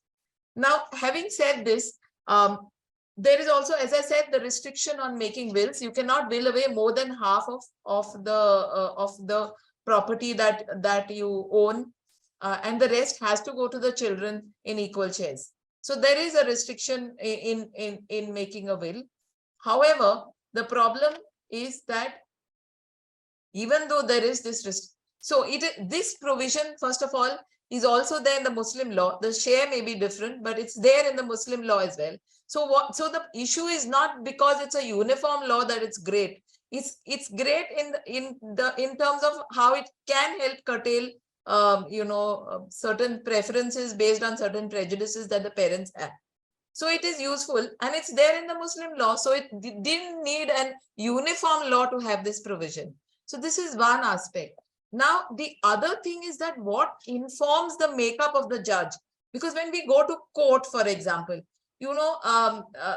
since there is this matrimonial property rights, so upon divorce, the parties can say, now let us divide, because now the marriage is dissolved. So let us divide this common pool of property. So now all these properties are part of the common pool.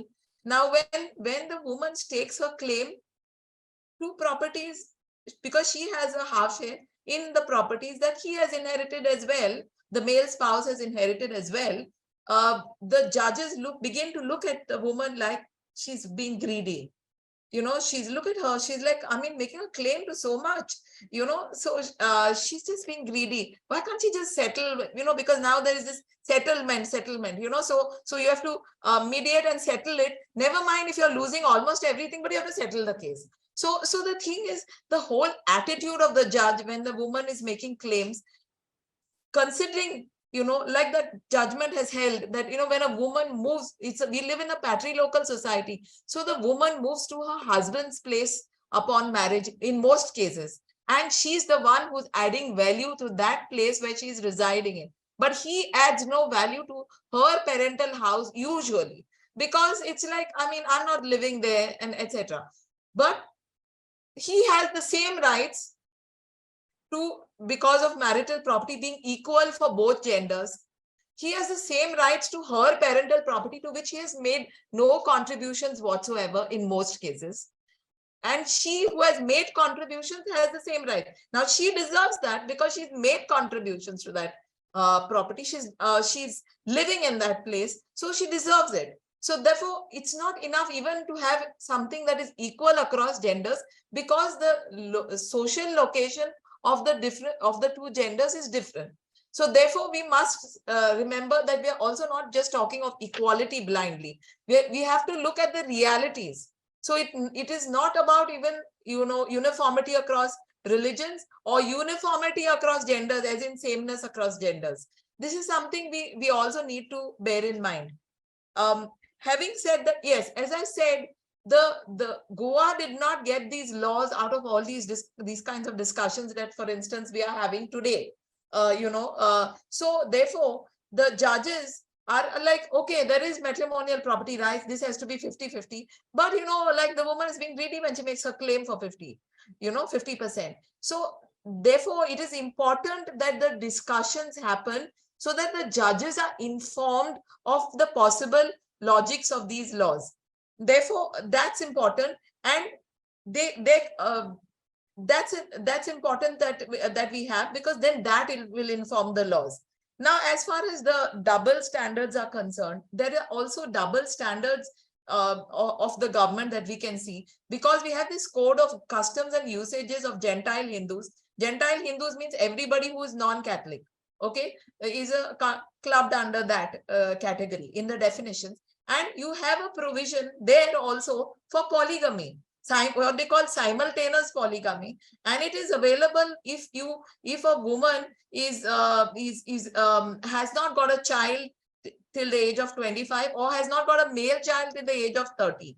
So now these are very sexist provisions. I'm not on whether polygamy or not, about the rights of the second relationship or any of these. I'm simply on the point that what are these sexist grounds or on which you have the right to polygamy.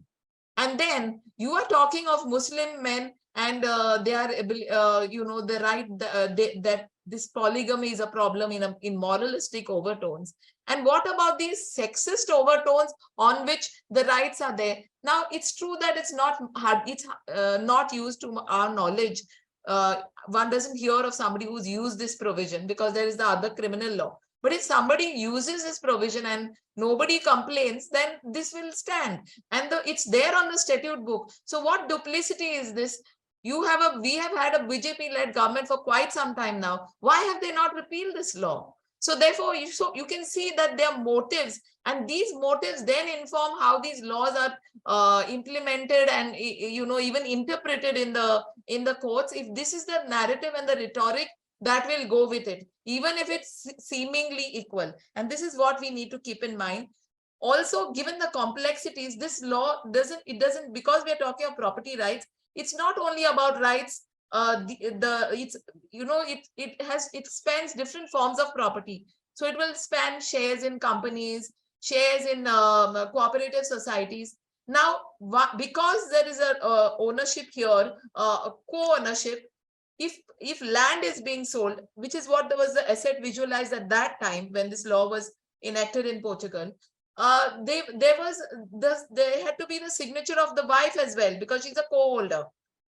Now, when it comes to transfer of shares, we have the company law. Then when it comes to something else, you have another law. So now in all these, like a Cooperative Societies Act, all these laws, even the Goa Cooperative Societies Act, does not say that, you need to synchronize it with the family law. So therefore, it makes no sense if you're not looking at everything.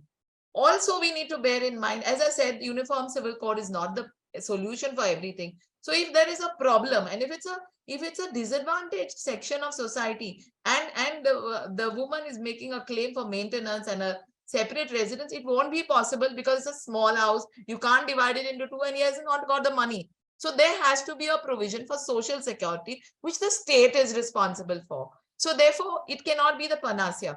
And lastly, about access to justice. Now, for example, if marital property, and the woman has to make a claim for her share in marital property, she has got to list what her properties are.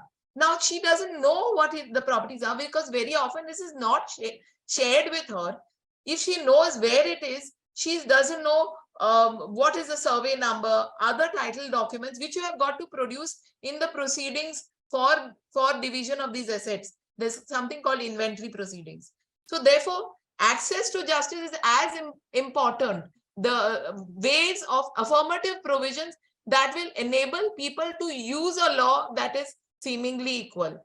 And these discussions are not happening at all in terms of the mainstream dominant discourse from the state, and that's what we have to think about. And given all these complexities, we have to look at asking for time from the Law Commission to have this discussion, and in an environment that is conducive for women to speak up. And that is only the time when we can have a healthy discussion and enough time and input into what we want and how we want it, whether in terms of, and what kinds of changes we want even within the existing laws.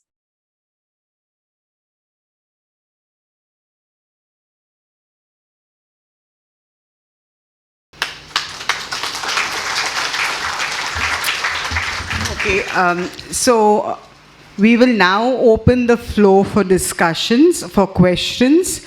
But Veena needs to leave, that's what she said. So maybe you can, if you have any specific queries for Veena, and we invite the panelists, Albertina, be on online. Hello, check.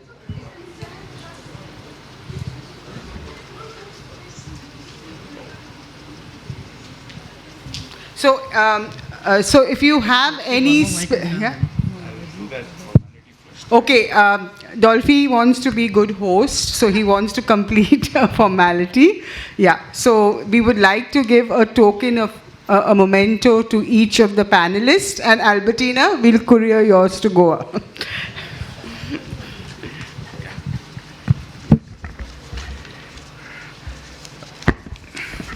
Today, we're happy to announce that we had almost 175 people who attended this session,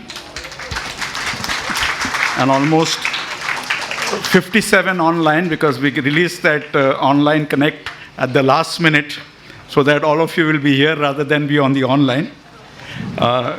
We would like to also thank members of the press. Some of them are here. We'd like to thank Hemal Asher, and Atul from Midday. You have NSO India Press. Ahmad ji, kidhar ho aap? He is here with us. We have also from AP Bangalore, Geeta Chadda. Where's Geeta? Hi, Geeta. We had somebody from Times of India who had to rush because they have their deadlines. We also have Mr. Shitla Prasad, Dainik Bhaskar. And we also have Father S.M. Michael, Director of the Interreligious Dialogue Commission. Father, take a bow, Father. And we have, as a memento, we have a token, which is the preamble, which we would like to present to our presenters. And to Albertina, we will send it to you in Goa. Constitution of India, we the people. May I request, first of all, Father S.M. Michael to present it to Mr. and Mrs. Walter Vieira, one of our very, yeah.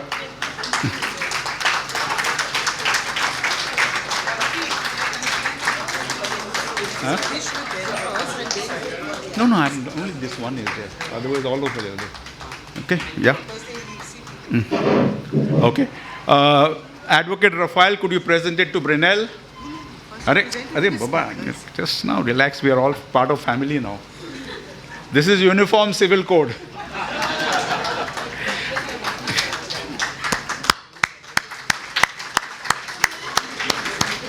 May I request Pastor Tribune to present it to Ms. Chainika? Ms. Chainika is there.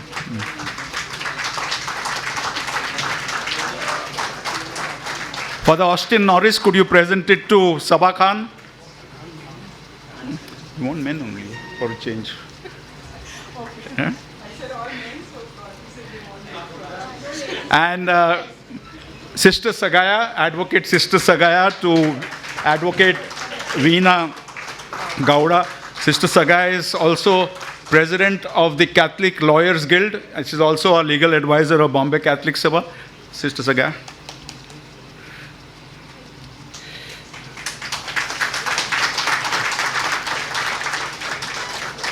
While we had a 20% ratio of women in this audience, we are very happy that the men are here, because the change begins at home.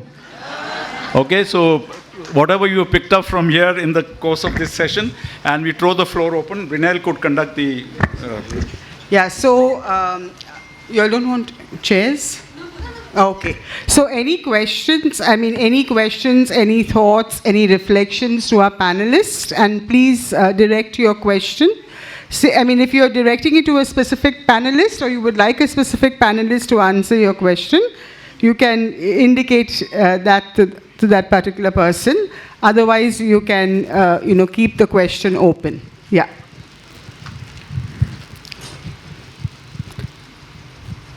Yeah, you may go. You can introduce yourself briefly, okay? Your name and from where you are. My name is Stephen. I'm from BCSIC Colony, Borivali.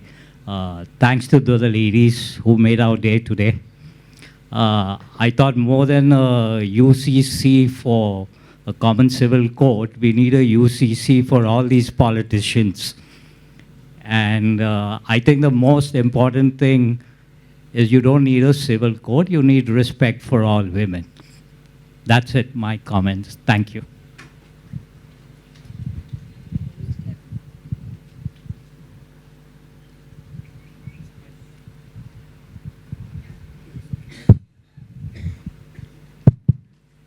First of all, let me congratulate the organizers, because this has been outstanding, initiative that in this situation, you have taken that bold step. Huge round of applaud for the president and everybody, even the speakers. I have specific question for the first speaker. See, the reform started in 1955, and the directive principles, and it has got 18 chapters. But see, selectively they have done to intimidate particular community. We know I have been very regular traveler to Seven Sisters states in Northeast. It is a very, very cool, very, very committed community. But today, Manipur is burning. The whole entire church, which was so powerful, any disaster issue, they come together and they do fantastic community thing.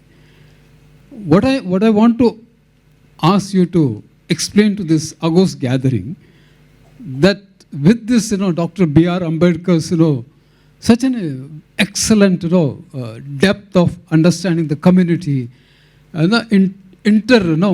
relations. Will this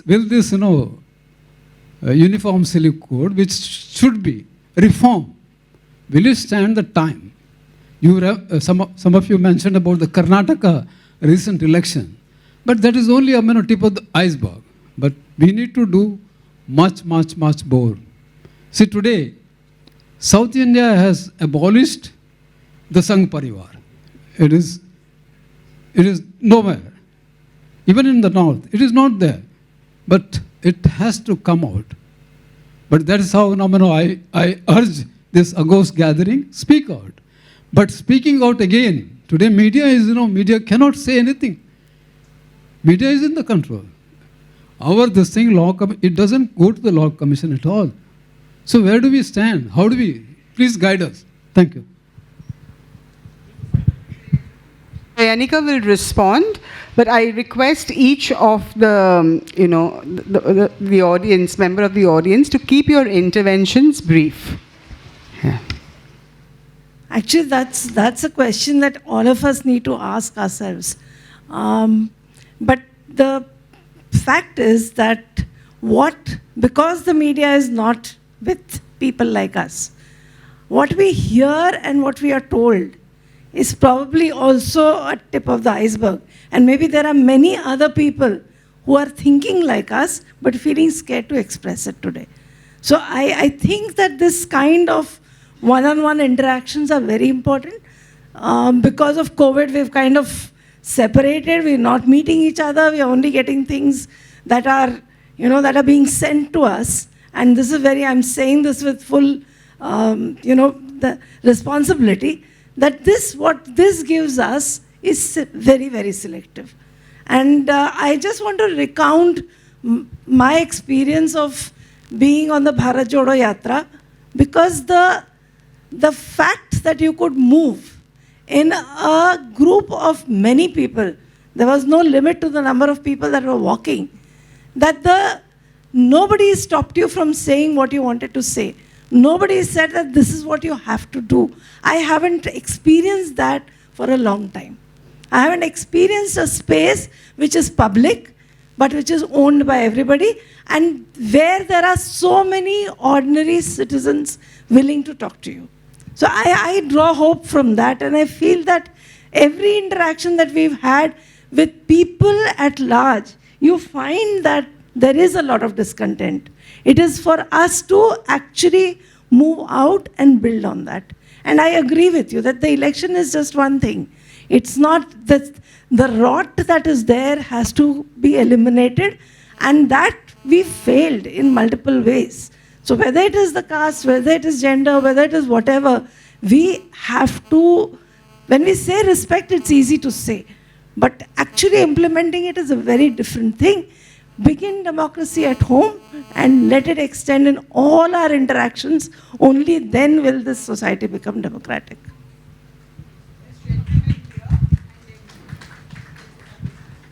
There's a question by one of the viewers. So let's see.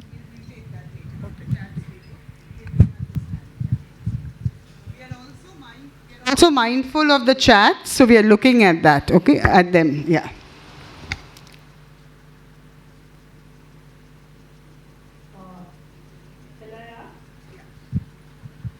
Ask. Yeah. Okay. Two questions. One is specifically for Albertina, which is that though the civil code in Goa about inheritance gave equal rights to both genders, and all. I'm Anjali Narona from speaking from Bhopal. I'm a Goan. So I'm interested in this question. But I see that particularly in the previous generation, a lot of inheritance was given to the eldest son. So I wanted to know from Albertina how this happened.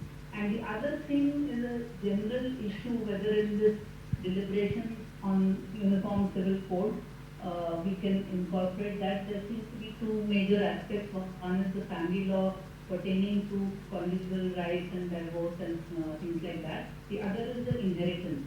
And we all know, all the wealth reports show us that inheritance is one major cause of increasing inequality. So can we also campaign for the reverse in terms of only a certain cap which the children inherit because they get educated and they also reproduce class, and the rest go to people who serve such families, and they develop some system for that so that there is this redistribution of wealth. It seems an idealistic idea at this point, but it has been bothering me for quite some time. Thanks.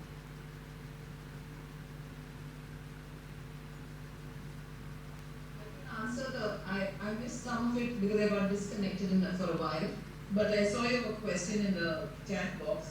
So basically what you're saying is that when there are we have equal inheritance rights and yet the parents give to the eldest son.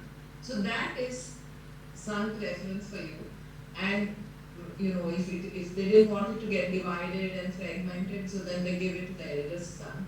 So this is a reality because that is the mindset that is informing people. That is why it is so important to stress on affirmative provisions, because it can't resolve, law cannot resolve everything, but at least if there are affirmative provisions, there can be checks and balances to ensure that, or special safeguards to ensure that women are not cheated out of this whole process despite laws that are there. So it is a question of not only telling for example, you're sensitizing the judges, it's about sensitizing them, not just orienting them about the law. So if you orient them about the law, okay, women have equal rights to parental property. But sensitizing them would mean that they understand the logics of a lot of these things. Because that's important. So that is why even when it comes to registration of marriage, the whole thing is that marriage is supposed to be you begin with a note of trust. So, but if a man reads the form, he's not seen as being not trusting. But if a woman starts reading that marriage form, she's seen as being starting on a note of mistrust. So she won't read that form that she's filling for registration. She's filling whether he fills or somebody fills it, and then she's only signing because she's not reading what is written here. So the thing is that what we have been saying therefore is that there need to be some special provision. Like for instance, in registration of marriage, not there in the earlier thing to prevent this happening, No, so you need, no, that's what I'm saying. Even now it's not there, and you need special provisions. So, for example, you need a provision, for example, at the registrar's office, where the registrar will read out, or some officers supposed to read out, and let it get documented that it was read out to this person. There is the next issue of whether she can resist when she's reached at this point already. But at least the first part gets resolved. So some things we can try to see that there are specific affirmative provisions to address these inequalities in the system. So that's just what I want to say. So having equal laws by itself may not mean anything. Plus, there is a thing that women have to relinquish their shares in family property. But very often, where do women know this? They think that if they signed an affidavit, that they relinquish their shares. So they don't even bother to find out.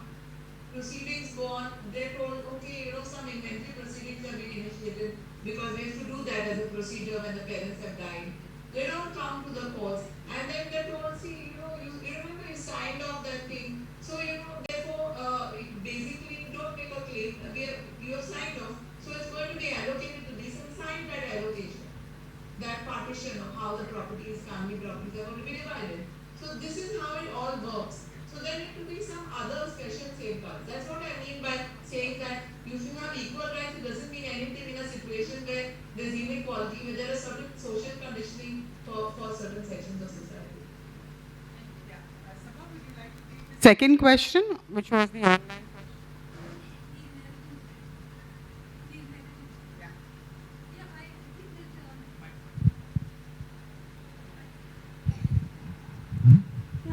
Meaning, I completely agree with this sentiment that the entire property, meaning if there should be a cap on inheritance, because look at the Ambanis and Adanis.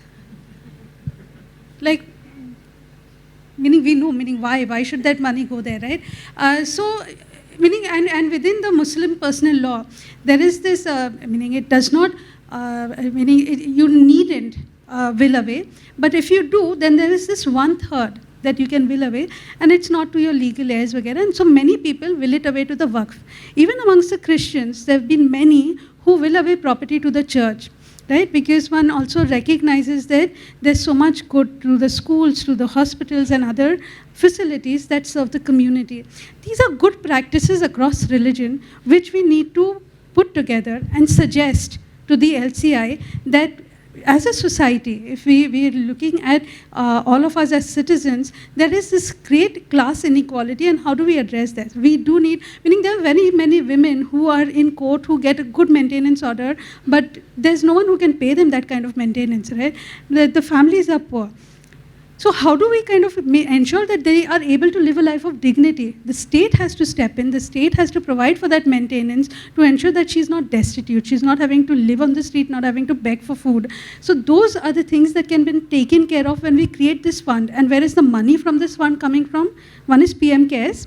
The other is we put a cap on inheritance also, probably. But you want to add?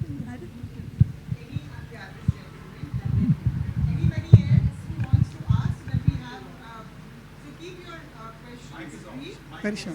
I think, yeah, keep your questions. Okay, thank you. So 2 more. We have 3 more hands after him. I'm Professor Cabral from St. Anne's, Mazagon. 2 small things.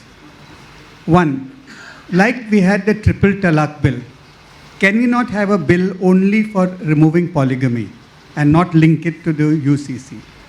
Second, in 2013, the government said that preservation is more important than seniority or merit in public sector and promotions. It looks like the government is not going to ever remove the scheduled caste, scheduled tribes at all. It's never going to have this caste system. Can we not introduce this as a necessity for the UCC to remove the caste system? Okay. Yeah, just one. She has a question. Yeah. The session was very, very enlightening, and every bit of information we got was too good. But my point is, when neither the Law Commission nor the Ministry has yet prepared any draft of the UCC. So what are they expecting us to agree or disagree upon? I think when the government itself doesn't know what they are going to say in the UCC, so that's an issue that we have to escalate. That what is it? Before you tell us to say yes, you're giving us 2 days to say yes or no to something which is not yet released. I mean, it doesn't make sense to me. Yeah. Yes, we'll take 3 questions and then you all can answer. Yeah, you can go. Yeah. I just want, before we get into, then I'll forget. No, one is that, Professor, I don't know, sometimes we tend to conflate too many issues, is my reading.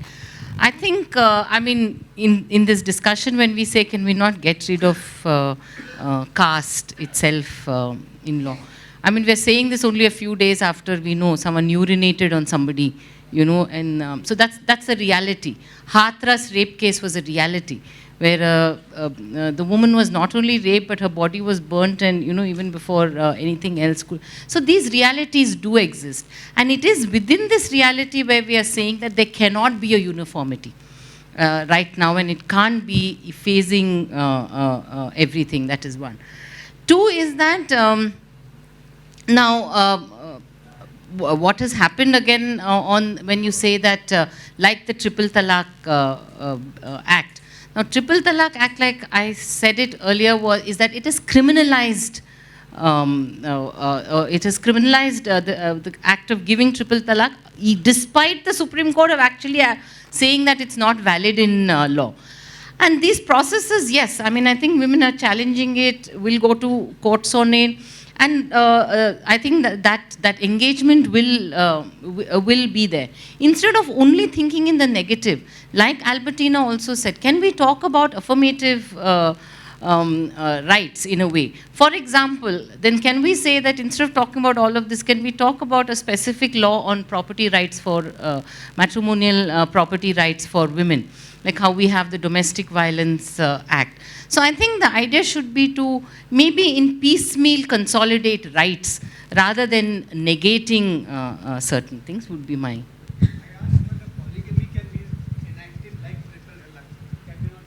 So that's what she's saying, that the Triple Talaq was removed by the court, not by the law. No. So similarly, polygamy is in court, and it will be, and they can also pass a law. That's not a problem. They can do that. I just wanted to also respond to the point that you raised that there is no draft. Actually, they are asking our opinion on whether there should be a uniform civil code or not. And they're not asking for yes, no. They have built, I mean, they meaning parts of their band has built this thing of going and telling everybody that you should go and say that I support, without knowing what that support means. Or some people may say oppose, without knowing what you're opposing. So actually what we need is more nuanced replies to the Law Commission. And I'm going to just mention 2 that are happening, and urge Dolphy to probably share with everybody the links for these so that people can go and read. I can't read them, they're pretty long. One is put out by queer and trans people, and the bottom line of that petition or that submission is that what has changed since 2018 till now? One thing that has definitely changed is that we've had the marriage equality petitions in the Supreme Court, and we've had transgender people's rights being recognized in law. So if you're going to have any discussion on family laws in 2023, they cannot exclude queer and trans lived realities. And that is the crux of that. We are urging everybody to please read that. If you're in agreement, there is a way to send an email directly from your emails. So that is one petition that's moving around, and we can share the links and you can decide whether you want to support it. The other one has just been drafted by a group of feminists, and all of us were in the meeting where this discussion happened, and this one will come out this evening. So I'm just reading what are the main demands that it is making. I'm not reading the text, it's a long very well articulated text. So this is that feminist critique, the process by which the Law Commission of India has called for public opinion on the matter of the UCC. That's our first point. The second point is that we challenge the claim that uniformity can bring equality. Third, assert unequivocally that those to be most impacted by any legal change must be part of the consultations. Fourth, seek immediate stop to targeting of minorities in the name of gender justice. Fifth, call for an end to the disinformation campaigns by vested interests. And finally, frame guiding principles for any efforts towards gender justice. So these have been elaborated in the statement, and this will also, we'll share the link so that it can be circulated. You can read it and see if you want to send. That is also being structured not as a form where you sign your name, but it will automatically send an email from individual names. No, meaning, and I just add to what Chainika has said, is that there are, meaning this government thrives on fear and on misinformation. And there's been this whole WhatsApp campaign. We know of the troll army, and there's been a WhatsApp campaign which has been sending out links saying that, click on this, that you agree. And there's also a WhatsApp message which says 4 crore Muslims and 2 crore Christians have opposed this. And so now as a Hindu, it is our duty for national unity to support this. So I think that, meaning we needn't fall into all of that, but what Chainika said and this draft which has come, I think it is our responsibility to actually go through it, and if we agree with it, to put in that as our recommendation to the LCA, but respond we must, because we as citizens have an opinion and we have a right, whether Christian or Muslim, we too have a right to respond, and we should. Professor Sachin?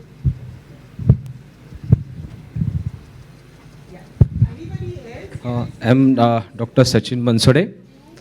First of all, I want to thank Bombay Catholic Sabha, my friend Dolphy sir, for organizing this talk on this very relevant issue. Instead of asking question, I want to give some point to think over, that all of we are thinking uniform civic code from personal law point of view, divorce, marriage, inheritance, and other family related issue.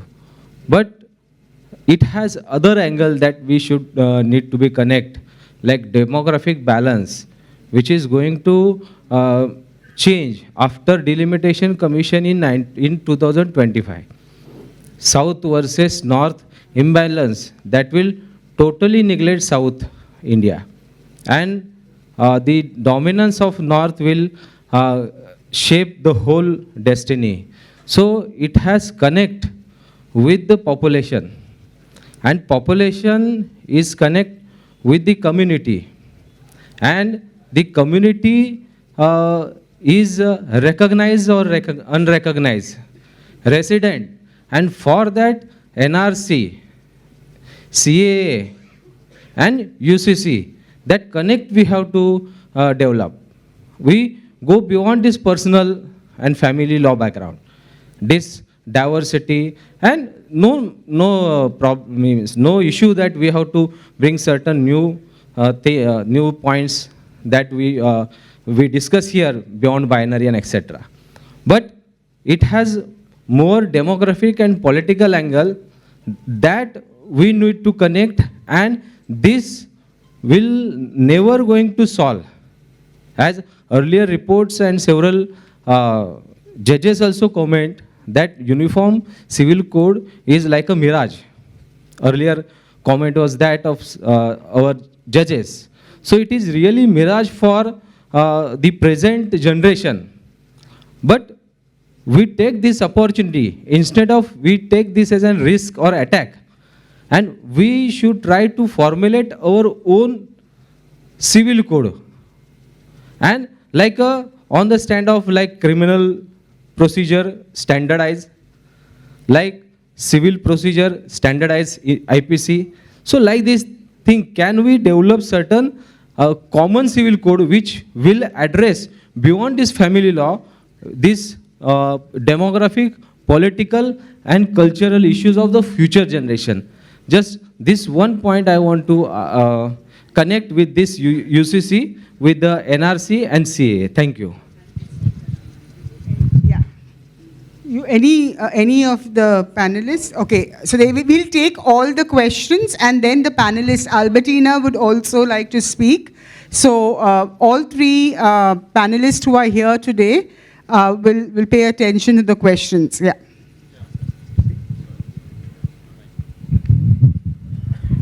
My name is Philip. I'm a member of Bandra Catholic Sabha unit from there. My question is basically this. As we see, I was told, or rather I read, that PM is planning to put this UCC in the monsoon session of Parliament. So probably we are already late in opposing it or whatever. But my question is this, like from the minority angle, what you all said, wholesome water. But there's another narrative going on from the majority side, which says, or they are looking at it this way, that the minorities, that could mean Christians, Muslims and others, are having certain benefits more than what the majority gets.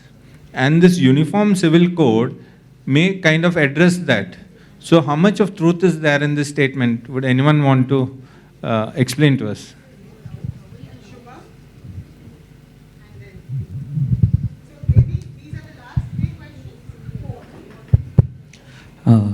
Thank you all. My name is Shubham, and thank you for the wonderful presentation and opening up discussion on UCC.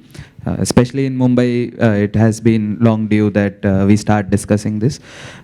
In that line, I would like to also add that the Prime Minister has conducted a meeting at booth level Karyakarta of BJP to take UCC into every nook and corner of the country, and it is essentially a hate campaign that they're going to run. And it's my appeal that somehow now we start discussing on how to counter that hate campaign. I don't, in my personal opinion, I don't think they're going to pass a UCC ever. They'll not be able to, I believe. I hope also.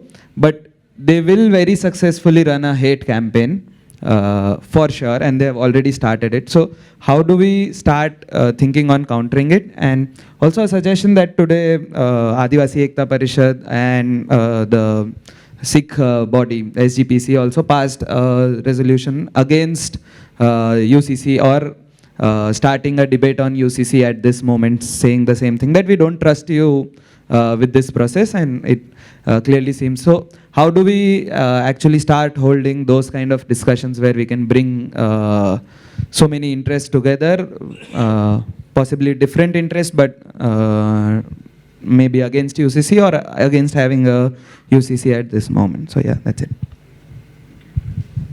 I want to take one more question.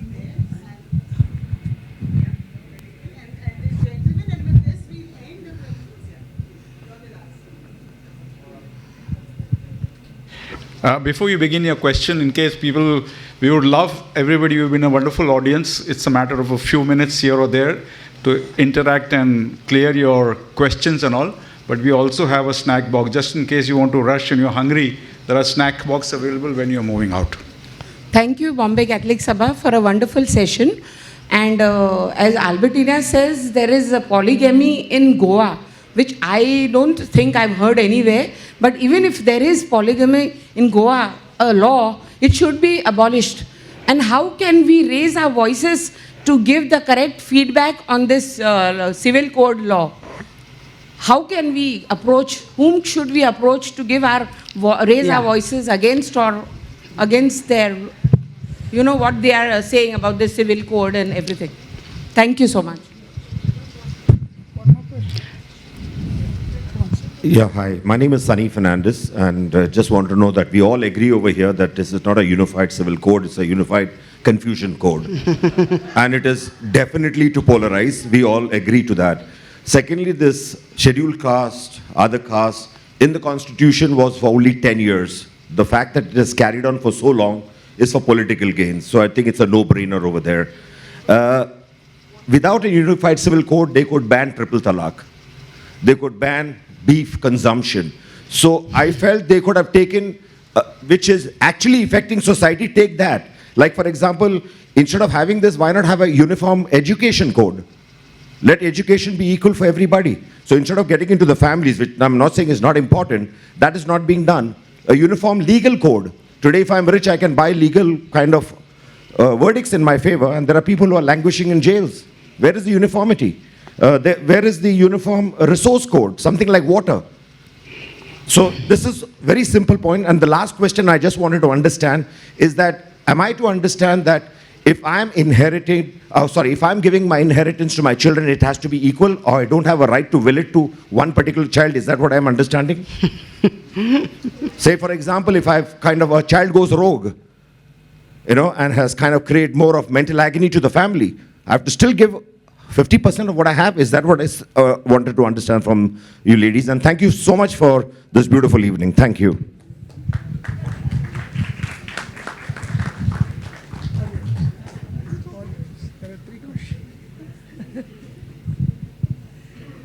So I try and answer as much as I can for the different people, and Sabha can add and Albertina can add. I think the point of making the connections between the UCC, between the NRCCA, and seeing what this government is trying to do in terms of othering and giving secondary citizen status to many people is something that we must keep in mind. Whether it comes in lieu, I don't think there are issues that can be talked of, that we cannot talk of this, let's talk of this. We have to talk about all of them. And I don't understand how we can speak of population in that. I understand that demography is being modified in a way to help them retain power. That is something that one understands. But to counter that, I don't know if we can do demographic change. I think what we have to do is change here. For many of us to engage, to talk, to keep pointing out all that we know. All of us know this. Whatever Sir said right at the end, it's knowledge. It's not like we don't know. Everyone knows. Everyone knows what's happening in this country. Then why are we falling into the same trap? And one point I want to make is of the caste question. I think that we are not understanding the caste question. If we think that, what Veena said earlier, that caste is something that survives. Discrimination based on caste is as deep-rooted in each one of us as discrimination based on gender is. And so any affirmative actions, we seem to feel that that is kind of taking away from us, but actually affirmative actions are needed if we want an inclusive society. So if you're talking of rights of minorities, then rights of marginalized, rights of people who've been oppressed for centuries are very, very important, and we need to keep thinking about it and think of where we are privileged vis-a-vis somebody else, and how do we then operationalize that privilege and power that we have vis-a-vis somebody who is more marginalized than us, while we constantly challenge the powers that are marginalizing us. As far as, what is the minority question? The question of the pampered minority, I think it's very interesting. Because what is the pampering? It's almost like, men are saying, you have a right to have 4 wives, and I have to live with 1. This is what they're saying. This is appeasement, really? Is this appeasement? What does appeasement mean? They have a right to 4 wives and I have a right to only 1. It's almost like small children fighting, oh, you took away my sweet and I don't have anything to play with now. So why that person should bring it back from him also? Right? I don't have the guts to stand up and say, I believe in polygamy and let me change the Hindu law and make it polygamous. They don't have the guts to say that. They know that it will not be passed. So what are you saying? You're saying take that away from that person because that is appeasement. How does it work? And who is the minority then? Only the men. Because what is happening to women, and the point that Sabha raised earlier, that if you're going to remove polygamy, which Hindus have done, it is not as if polygamy has gone away. What has happened? That the second woman who came as a wife, for whatever reasons, she does not have a right. Or the first woman's rights are taken away and given to the second, and you're making them fight each other. So the question in polygamy is not whether somebody has 3 relationships, 4 relationships. That is not the point. When you're entering a marriage, you are entering with responsibility towards the person that you're going to share your life with. And how do you negotiate that is the question. And to the so I think that finally the question of, do you have to give equal? When the giving is not equal on the basis of gender, then there is a question. If the giving is going to be determined by what you think your child should be doing, and not determined by, okay, that child is thinking of a different way of living, but I need to give support to that, even if I do not agree with it completely, so long as the child is not causing harm to anybody, I think we have to think of equality. It is we brought these children into the world. So we owe them that, whatever we can give them. At the same time, of course, we believe in a cap on inheritance, so that some part of this distribution of wealth begins through familial property. I'll just respond to one of the questions, which is the pampered minority. And as Chair says, like what do you mean by pampering? So if the Muslims were really as pampered, the Sachar data tells us that Muslims are the least educated in this country. And why are they least educated? Not because they are disinterested, but the Sachar report also says that with this increased ghettoization, with the increase in hate crimes, we've been pushed to boundaries and margins, and the spaces where we live don't have sanitation, don't have health facility, don't have educational facilities, and all of this comes into the social development of an entire community, which today is lagging behind on every social indicator in this country. And we should be truly ashamed as citizens that the second largest population of this country is lagging so far behind on every social indicator, and we dare call them pampered, right? So, and I think that these are also discussions that we need to have amongst ourselves, and when people raise this point, we also need to be able to speak about this, about the lack of budgetary allocations to communities who are living in these ghettos, and to their social development. So take away the right of the 4 wives. That's not the appeasement we want. The appeasement we want is, as you rightly said, equality in education. Why should some people be able to go to an international school while there are so many of our children who in the 4th and 5th standard cannot read or write?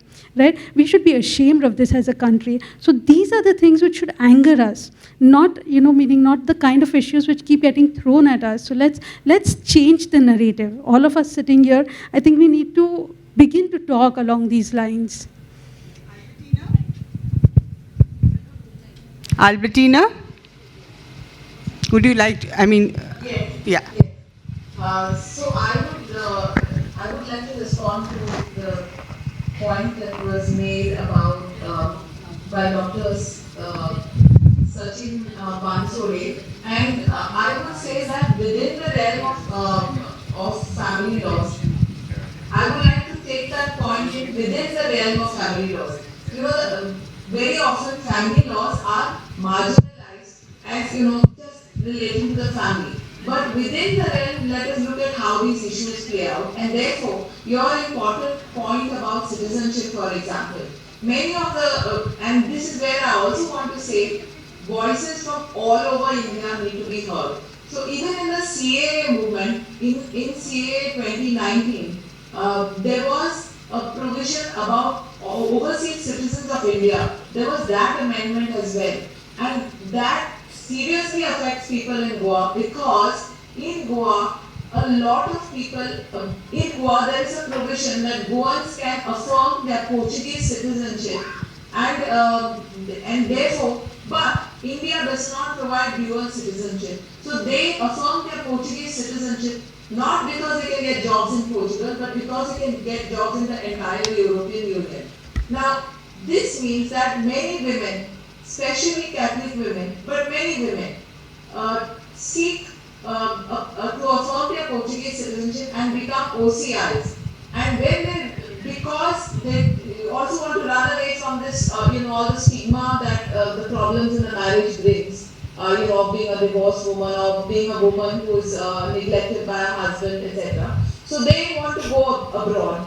Now, once they've gone abroad, they filed their marital petition, they've won their petition, and they've also, the issue of custody comes. Now, when it comes to custody, the woman is not able to apply. She may have a custody order, but the child is Indian and she's now Portuguese citizen, or so there are issues like these that arise, and the challenges of addressing issues like these. Therefore, this kind of citizenship needs to be addressed within the family law. I would say that family law needs change. Family law is not isolated from the other issues, but these are the kinds of issues that we need to bring into looking at all that the family law entails. Or what about all those people who were sort of, who were disenfranchised because of the NRC, yes. Wasn't it the NRC in Assam? Yes. Yeah. So what about all those people? Now, if they are disenfranchised, what happens about their property rights vis-a-vis the rest of the members of the family? The properties that were there, and how did the families get affected? So therefore, should the word citizens be used? How do we go about this? These are also issues that we need to look at within the family laws. Therefore, all these complexities, therefore the need for more time. Now, in terms of homogenizing, I do not think we can homogenize the law. Even the family laws of Goa, the portion which is the Portuguese Civil Code, still has provision for two kinds of marriages. Because at that time, within Portuguese system, they talk of Catholic and non-Catholic. So there was canonical marriages and there are civil marriages. Now, there is a point in having retaining this thing of canonical marriages, because most women believe in their religious marriage, so they will get married religiously and do all the tasks that have to be, all the provisions that have to be done for that. So therefore, now when there is this tie-up, and when the church also cannot solemnize the marriage without a declaration of intent before the civil registrar, the women, so the church cannot solemnize it. So therefore, the church will have to make sure that there is a civil registration, and then and the whole process of ensuring property rights. So some tie-ups help, and then the other thing is about this legal education that I was talking about at the time of marriage. The church in Goa, for example, does have this as a module in its marriage formation course, that people are told what they're signing into. That in terms of that, they sign into a default regime for holding marital property together. The civil law has not changed, despite demands to that effect that you should have some kind of an education process at the time of marriage. So now, if education as in legal education, not somebody's morality being counseled to the parties, but this legal education. So as a result, when you don't have those facilities there, if there is this tie-up is not there, there is a possibility that people may lose out on this education process in that sense. So I think we need to also look at the positives that each of these individual laws bring, and the need to retain them within those laws, but not at the cost of being fossilized in time, whether it is individual personal laws, whether it is a secular law that is there in India, like the Special Marriage Act, or whether it's this Goa law, Goa family laws. All need changes, and none of them should be fossilized in time. But that doesn't mean you can homogenize, because if you homogenize, who is going to be the reference point? Is the issue. Yeah. So, this is the last question. Maybe also I'd like to speak in terms of processes. As far as processes are concerned, women's groups in Goa have now also we've had a meeting, and we felt that another thing is an awareness of the law. Even in the curriculum, there is not much of scope for, there's a limited scope for education on what the Goa law is. When I studied, I didn't even have the opportunity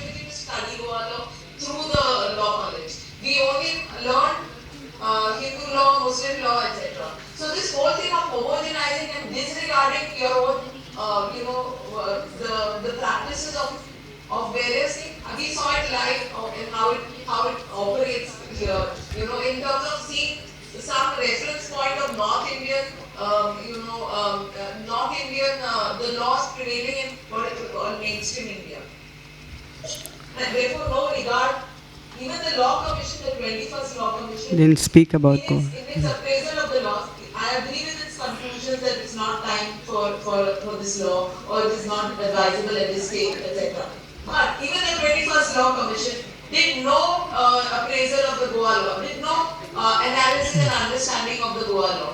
So therefore, when people think with in a straight jacket form and only look at some things what they want to look at, therefore this homogenization is a dangerous thing in such a context. Yeah, so with this we come to the end of this very interesting and inspiring evening. We've had phenomenal speakers who actually unravel this entire issue from various dimensions. We are again deeply grateful to them. We will be sharing the statement of both the, which I have actually shared. May I request, we're just going to finish under 2 minutes. Yeah. Please, because we are concluding with the national anthem, so please don't move. Yeah. Thank you. We will be. I have shared the statement from the queer community with many Christian networks, but we'll resend it here, and also the statement that the feminist working group has come up with. I just want to say before we finally, now we are trying to. Many people are negotiating with the government. So the Adivasi and tribal communities have said that they don't want to be, and they will not tamper with them because of the elections. The Sikhs have issued a statement, the Parsis have issued a statement, and now because of the Northeast, they are also saying that Christians and tribals in the Northeast will be exempted.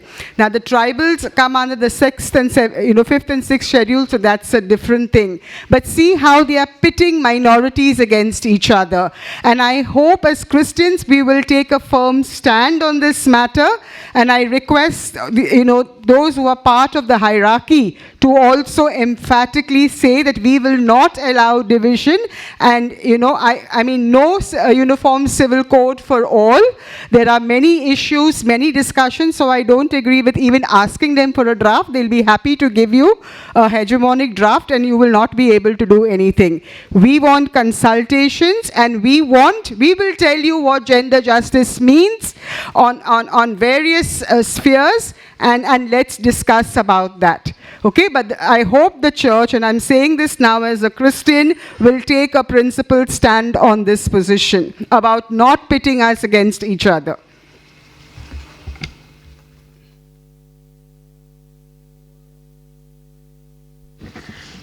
Before Norbert Mendonça, the Vice President, proposes a vote of thanks, and then we have the concluding national anthem.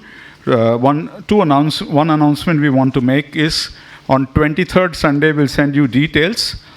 Happens to be our network at Rosary Unit for the last 48 Sundays have been standing in protest every Sunday at RA Colony in terms of rights of the Adivasis and the rights of preserving the lungs.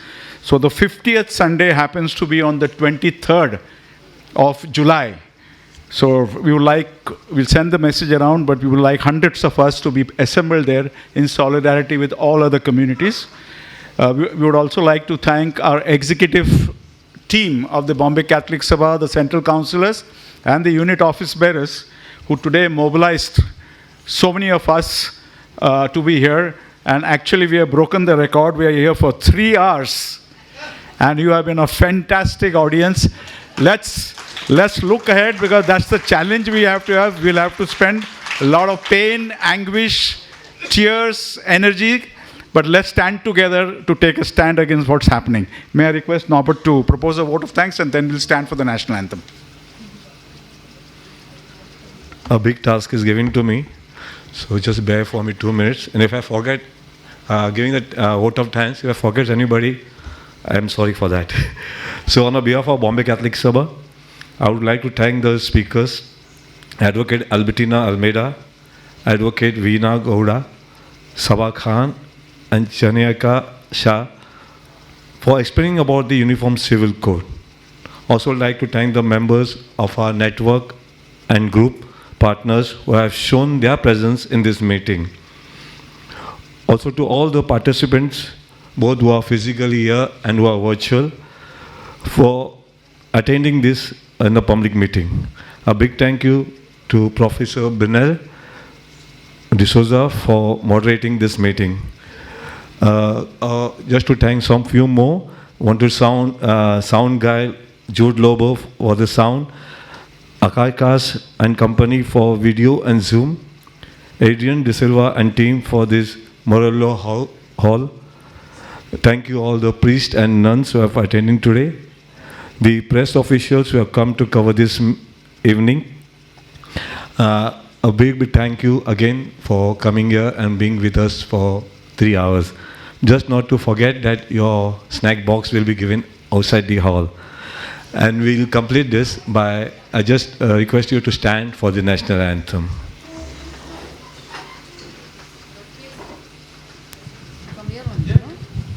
Okay, all together.